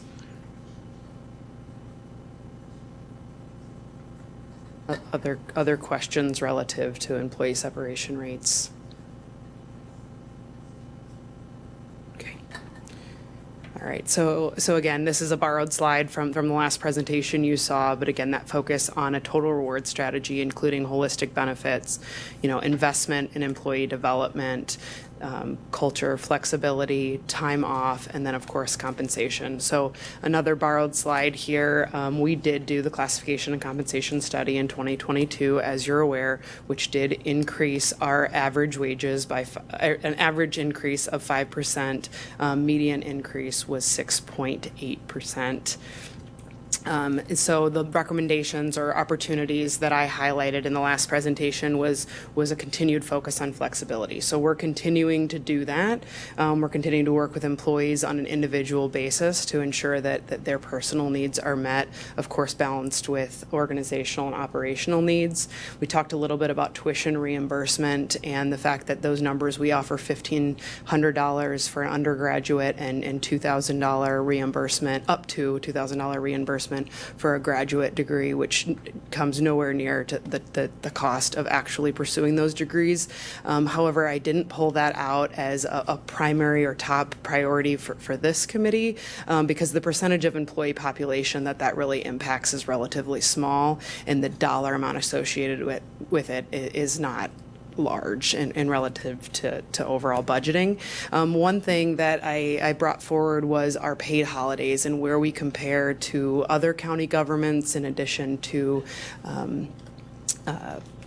private employers, and we are behind on that front. However, in giving that further thought and consideration, that really does just limit public access to our services. So we want to really, of course, we want to benefit employees, but we also have to remain open and available for the public to get the services that they need. And so what really stuck out as the kind of the most impactful benefit for both our employees and the public, I titled this slide Revised Hours of Operation, but really that's better stated as public access hours. When can the public come in and receive services? We talked a little bit in the last presentation about a 4-day work week. I'm not recommending that specifically, but some flexibility, extended or expanded hours Monday through Thursday to provide increased access to services for the public, and potentially reduced hours on Friday, as we currently experience very low traffic flow on Fridays in general, certainly Friday afternoons. And as the public starts accessing our services in different ways, through email and other remote means, really the walk-in traffic isn't there. So our employees that are kind of sitting at a desk waiting for somebody to come up and request a service real time, it doesn't seem like the best use of their time to be sitting there on a Friday afternoon when they'd likely rather or need to be somewhere else, and we aren't experiencing that walk-in traffic that time. We do offer 410 schedules in some departments already, specifically highway and parks. We've successfully piloted some after-hours appointments in select departments, and as we know, other governments have successfully gone in this direction, limiting their Friday hours. So with all that, I guess I would invite Kim, if you're comfortable, to share a little bit about the pilot that's taken place in your office. So one of the things, I guess, I kind of had an aha moment earlier this year, and the building is open twice a month for county board meetings. We have security here. We have the building open to the public. So my thought was, okay, why not offer some services in our offices during those hours by appointment? We provide marriage license and passport services are the two main things that the public walks into our office for. And we get questions all the time. Are you guys open on Saturdays? Do you have any evening times that you're open? And the answer has always been no, which can create a hardship for families. If they're coming in to get passports, they have to pull their kids out of school. That's most people's working hours. They have to come over their lunch hour. They have to take time off work to come in. And so putting that thought together just kind of occurred to me, why not open up some hours those evenings for people to come in to get those services? So we started doing it on somewhat of a limited basis, based on my staff's availability on those evenings. And the response from the public has just been overwhelmingly positive. We have filled every single appointment slot that we have had available to people, and people have thanked us tremendously for having that opportunity available to them. I just did a little bit of calculation earlier today, and In March, we provided 5 passport services. That was a revenue of $175. April, 5 passports, 2 marriage licenses. May, 1 passport, 1 marriage license because we were a little short with our schedule for May. So in 3 months, we brought in $460 worth of revenue. But I think what's more important is we provided that service to the public, and we really increased and established some goodwill with our citizens where we were going out of our way to be available to them. So we're going to continue to do this throughout the rest of the year. And then maybe we can do both county board meetings. We've only done one so far. And here, we've been here for an hour after everyone's gone home. Security is there, the building's open, you know, and I know it's not necessarily possible to predict how long committee meetings are going to go, but this is another time potentially we could have had people coming in to get those services. So my thought is looking for other opportunities to do that as well. If I could add one thing with that Kim had, sorry, I didn't mean to nix a question, certainly ask that in a minute. Washington County did a very similar thing. You know, again, going to 410s in certain departments as an expanded pilot, and of course the clerk's office was one of those. They did it in 3 of their elected departments, and again, same response, overwhelmingly positive. A number of counties have gone something kind of in the middle. Price County, Chippewa County, Shawano County, as I understand it, have gone to 4 days with a half-day Friday. What we haven't seen, and what I think is, again, the opportunity, as Molly teed it up perfectly, is the opportunity for a conversation with this committee about how might we look at this as an opportunity, not just to take the approach that a number of other counties have, which I referenced Price and Chippewa. They didn't expand. They just went to the half day on Friday for all the reasons Molly said. Friday afternoon, people are doing other stuff anyway. The public, it's not our busy time. But how can we look for, like what Kim has talked about and what Washington County saw? What are some opportunities to look at revising our hours of operation? And instead of being open to the public from 8 to 4:30, are there opportunities to kind of look to broaden that maybe Monday through Thursday a little bit? Reduce on Friday because it's not busy. I think that's a perfect conversation. To the extent, I mean, I don't want to be the Debbie Downer in the room. I mean, it's not overly innovative. A lot of places are already doing this. We've had success. Sheriff's office was on 12s. So it's not something new that from an employee perspective in many of our departments, but I think it is an opportunity for us. And not only on the customer service side, but really on the employee flexibility side. You know, it would be more than the approach. I mean, there are counties in the state of Wisconsin that have 16 holidays, 15 holidays, 13 holidays. We have 9. We could make a move to expand those, and it's a benefit to employees, but it does limit the access to the public. And I do think the county's been innovative with looking for ways to engage the public. Our website is one of those, engage them in a new way. So I think this is a perfect opportunity to have a conversation with the committee. As was shared in that Wisconsin Policy Forum document that I apologize for the late notice, it was yesterday, but it just came out. As Molly said, if wages were enough, I'll tell you, the state of Wisconsin correction system would be full. They would have a lot of jailers from every county in the state of Wisconsin in which there's a prison would work there. That's not the case. It's more than just wages. A lot of it is flexibility. A lot of it is how do you highlight the really important work we do. I mean, we have challenges within some of our departments for recruiting and retention, and I think this is one of those things that is, take a minute and think. It's win-win. Public access opens up, and it's a benefit for employees as well. I'll tell you, my anecdotal experience. Our doors open to the public at 7:45. They're open to staff at 7, and many staff do come in and get an early start on things. Numerous times I've been here and been in the hall at 7:45, and someone comes in and they stop and they're staring at the directory outside. And hey, can I help you? Yep, I need to go get a marriage license or a copy of my marriage license. Or so I'll walk them down to the Register of Deeds to get a copy. And like, hey, you're here bright and early. Yeah, I want to minimize the amount of time I have to take off of work. That's the response. So if we were able to maybe back that up to 7:30, again, just for having discussions here and we can elaborate more, maybe go till 5. It's going to cause challenges for us because staff have obligations too. Childcare is a big one that we haven't hit on yet today that I'm sure will be brought up, but I think we can solve those. We've demonstrated the ability. Our department heads have done a solid job of looking for flexibility for our staff where we can find it. But this has kind of risen to the top. There are school districts across the country that are going to 4-day work weeks. There are businesses going to 4-day work weeks. Our need to remain open to the public is really important. We say it all the time, that the delivery of government services is a people business. Absolutely true, as Molly shared.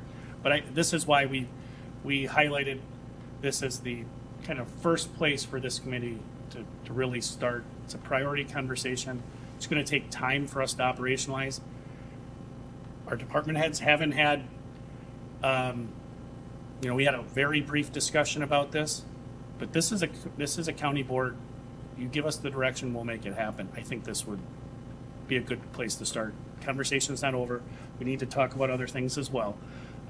But that was kind of our thought process. And then, of course, Molly there was a specific question on health insurance later. To Supervisor Leahy and then Supervisor Hart. My question, I guess, was just in relation to the pilot. Have you been then just simply compensating workers who are staying here after hours, or are you trading off for time, like on Fridays or any other days? Both. We have one position currently in our office that is not filled, that we have not filled. So I have been, depending on what the needs are that week in the office, I have been allowing some flex scheduling, longer lunches if they choose to do so. But I've also, if it doesn't work with our office that week, we're also doing some overtime. Okay, cool, thanks. I guess Supervisor Hart. Thank you. It was the same kind of question, and I think that that's a really good opportunity to provide that flexibility because if an employee in your office could schedule some appointments in the morning and then use that time knowing that they're going to work later, and I think that's a really good one. Another thing that I had, and it goes back to one of the slides before, and it talks about vacation. One of the things that I was thinking about, and I know that earned vacation is kind of based on how long you've been with a company, and I know that some of those are like, 5-year intervals. 5 years, then you get 15 days. 10 years, you get so many days, and 15. I think a good avenue to explore, and I've said this before, is knowing that like people my age, even 10 years above me, 10 years younger than me, are not going to stay around at many organizations for 10 years or 15 years. And maybe when we do get to those ages, we will. But as of right now, I don't know anybody who has any interest in staying around with any employer for that long. So, maybe bringing down those intervals to provide more vacation days that I know it sounds bad to not reward seniority, but could also bring in people too. You're on the right path, and I know you know this because you're the expert in this, but yeah, getting that flexibility is really important. I think at retaining a younger workforce. Supervisor Lemmer. Thank you, Madam Chair. Just curious if you've done, I don't know what the correct term is, if it's data mining to find out. I know Fridays you said are low. Are there mornings? Have you done traffic kind of so that you could switch to maybe an 11 to 7 or something like that, or put automation so that somebody can apply for something online instead of having to come in for face-to-face? So yes, there are enhanced services that can be done through digital means, through, the website. And I have not personally done data analytics. However, I use Google Analytics, and the Marathon County Courthouse is on Google. You can see the days and whether it's very busy, slightly busy, not busy at all. And when you click through the days of the week, you see a pretty drastic drop on Fridays. One thing I'll add, and it's not directly responsive to your question, it is important to always remember, our ability, as is said in this Wisconsin Policy Forum, sometimes the state and government generally, right, little less flexible, our ability to be less flexible. That's just a reality in a lot of areas. I mean, I use this example. If one of our corrections officers wants to work remote one day, that isn't an option. And we do have shifts that need to be filled, mandatory staffing. We're in the courthouse. The courts are separate. They are a constitutionally separate branch of government. We very early on in this conversation reached out to our presiding judge to start to talk about that. A couple of counties that I've talked about already, their courts still have maintained largely their own schedule, which I think is a miss. I think there's an opportunity if we can find some common ground. Again, those other counties, as I understood it, really just ratcheted down their levels of access to the public. They didn't maintain it or expand it. So that's a bit of a challenge. We reached out early and had those conversations, and they've gone well. We still have a lot of details if this is the direction that the committee wants to go and the board wants to go to work out. But I think there's solutions, as Molly said. There are solutions for those things that if someone shows up at 1:30 or 2 o'clock on a Friday when the courthouse is generally closed, if there's an emergency need for a hearing or a court filing, we can accommodate that still. And I think that will address some of the court concerns. The other thing I'll share is there are a number of counties that have actually reduced their staff standard work week. We talk about a 40-hour work week. Everyone generally does. As the standard, there are other counties that have gone down to 37 and a half, 36, 35 for that flexibility piece. Again, I think there are opportunities with the courts to have that conversation to ensure they still have the level of access they need and the court time that they need. Because again, there are things that have to happen in the courthouse. We can do some remote hearings. There are some things by statute that cannot be done virtually, that we need to be kind of in person. But again, we haven't gone very far down that path because we haven't had this discussion with this committee and the full board yet.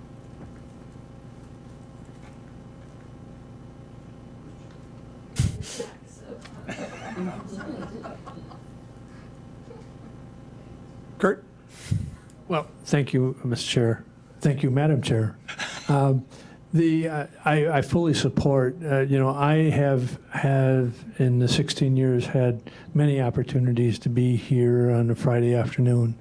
And I will be the first to admit and attest to that the volume of traffic in the courthouse on a Friday afternoon, especially during the summer, is non-existent.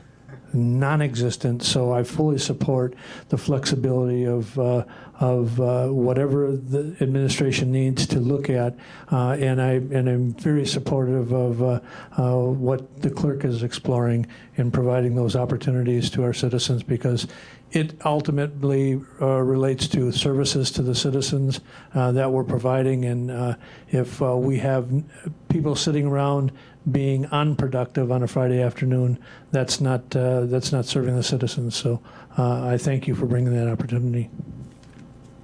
So I'll just share relative to summer hours that that is something that I understand historically we have done here in Marathon County. In fact, it's my understanding that that was a 36-hour work week during that time where we were closed in the afternoon on Fridays.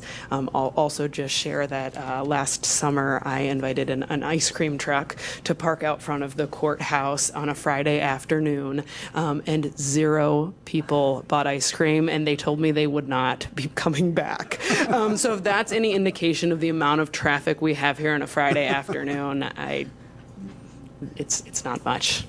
not even for ice cream. Was it bricks? No.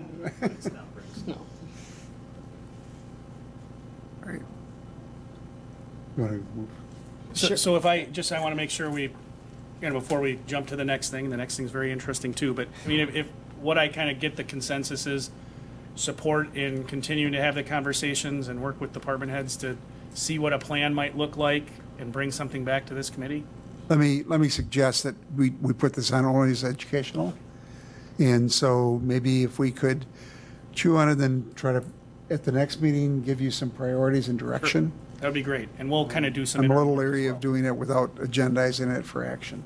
And if I think that's a great suggestion. And also, I think of perhaps at the full board, having the HR committee chair provide during the standing committee chairperson report section that this has been discussed, I think would be helpful, because again, I think this is not only here, but, I may at least make sure we have the kind of consensus with the full board that this is a place to move forward, and we'll continue to have the conversations.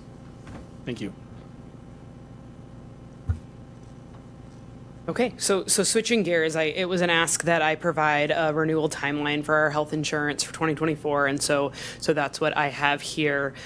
So we have had our pre-renewal meetings with USI, our consultant. We've provided the employee census data to them. They're in the process currently of preparing the RFP that will go to market next week. We are going to go to market for both self-insured and fully insured plans, which is a different direction than I think I had communicated prior.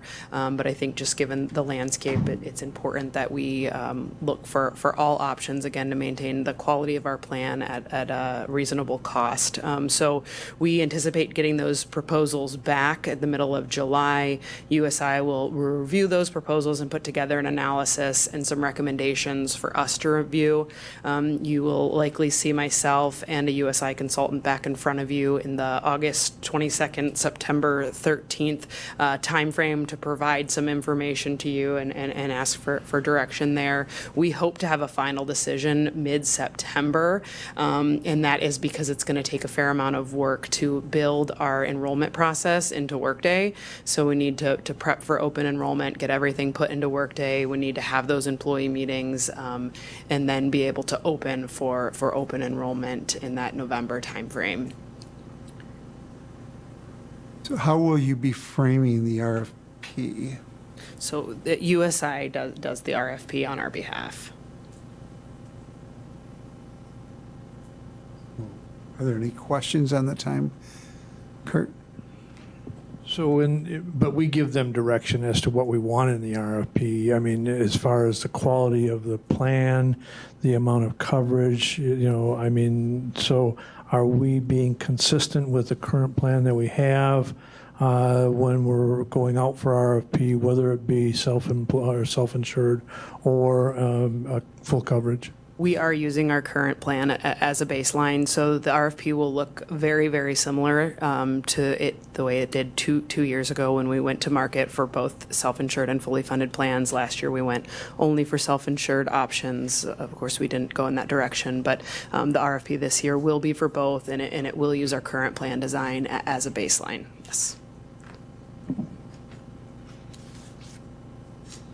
The one caution, when we go out to that and we get responses, I guess the caution that I have for fully insured plans is if that we've seen historically in some, and I've served on the GHT board, but I will explain that I've seen historically when some companies decide to move because they got a exceptionally low rate.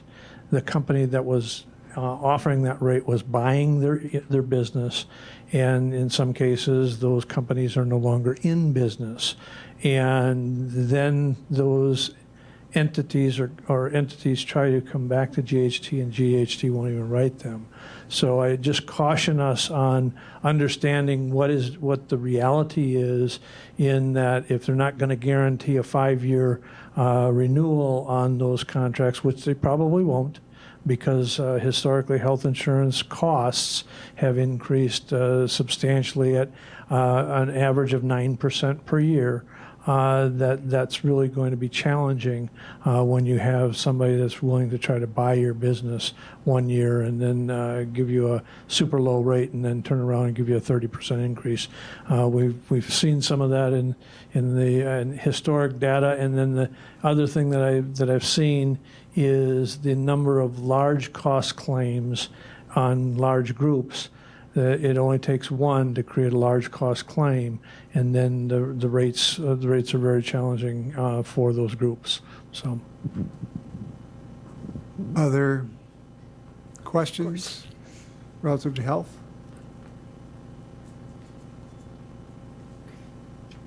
Thank you. Thank you for being with us. So what I would ask you to do is give some thought to the concepts that were laid out today. I think at our next meeting, we'll have a discussion about where those go. We still have that issue of childcare for our employees as an employer. So we'll continue this discussion at the next meeting. I think we need to give the direction to administration on where to move. You know, we used to be able to negotiate those provisions or build them into master agreements, and I think we would want to, maybe if you could walk through at the next meeting what the process might be as well for implementing, or at some subsequent meeting, the process we would use to, if we decide to move ahead with the change, how we would go about doing that. Can I ask, the change you're talking about is the hours of access, or? Yes. Okay, yeah, we can certainly do that, and we do have a department head meeting coming up where we can kind of share the discussion and elaborate a bit. One other employee benefit thing, I think I welcome your feedback, and I know I've referenced this at this committee before, and it was something that I asked department heads through the budget building process last year to kind of help me understand what their internal processes are. I still need to understand more, but it's the idea that, as Molly referenced, really it's more than just compensation, as we've talked about. It's about instilling a strong culture, and I think we have a strong base from which to build. But, part of those things, just generally within a department, the ability to hold a team building lunch and, work through a challenging topic. We don't have funds in our budgets, in many of our individual budgets for departments to do that. Some do. I'll give you an example. I know the highway rodeo, for those of you that have had the opportunity to attend, it's really important. It's a safety training event. They provide staff lunch. It's a catered lunch. Happens twice a year, I think, where they do the rodeo trainings. Those things don't exist in all departments. I should say the funding mechanism doesn't exist in all departments. I know our HR director, when she has her staff work through lunch, she's buying pizza. She bought pizza earlier this week. It was good. Similarly, within our budget, we don't have funds necessarily allocated for that. I'd like to bring back a proposal to you to figure out what an appropriate allocation within each department would be, to give them the funds, if they don't already have it, to do those things, because they are really, really important. And right now we have a lot of department heads. My sense is we have a fair number of department heads that are doing that internally with their own funds. I recall I worked for somebody within this courthouse, worked for the district attorney's office. They bought candy. Man, Ken Heimerman must have had a candy line item in his budget. You talked to my brother. Yeah. But in all honesty, I know he spent a considerable amount of funds. It was a small gesture, but those things matter. And I'd like to bring back a policy. I see Kim nodding her head. There's just a lot of people that are doing that. And as we try to compete, I think, so if that's okay with the committee, I'd like to bring that back as a plan. And if you do have any other thoughts, please let us know. Reach out to Molly, myself, Chris.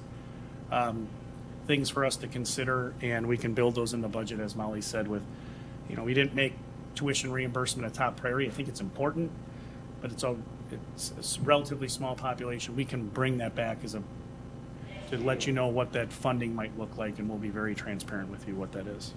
And Gail, we'd look to your expertise to, you know, if you could, if there are some things that we're missing that might enhance our attractiveness. I think Molly hit on it, that it's really about culture. You know, the paycheck's nice, but you got to want to be at work with the people you work with. So culture is important.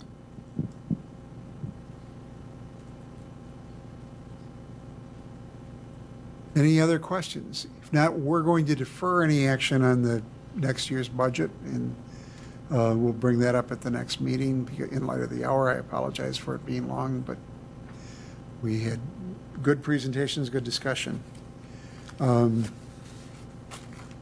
Unless there's an objection and somebody would like to stay. All right. We will then, I think we've got a full agenda for the next meeting or two. Based on there, are there some other items that I think we, perhaps at one of those meetings, we'll get an update on the state budget and how it impacts us, shared revenue and GTA. And I was disappointed in the vote last week. Jerry and I were at a broadband meeting in Rapids when the news came out that they put no money in. 800 million to 1.1 billion is a lot of money, but Marathon County's needs were 200 plus million for broadband expansion. Brown counties were 290 million. When you start looking at those, there isn't enough money. So we'll talk about those things at one of those meetings. Our next meeting is the 20th at 3. I promise not to keep you so long. With that, any other announcements? If not, a motion to adjourn. Moved by Supervisor Hart, seconded by Supervisor Leahy. All those in favor, signify by saying aye. Aye. Opposed, no. That motion carries. Thank you. Good timing.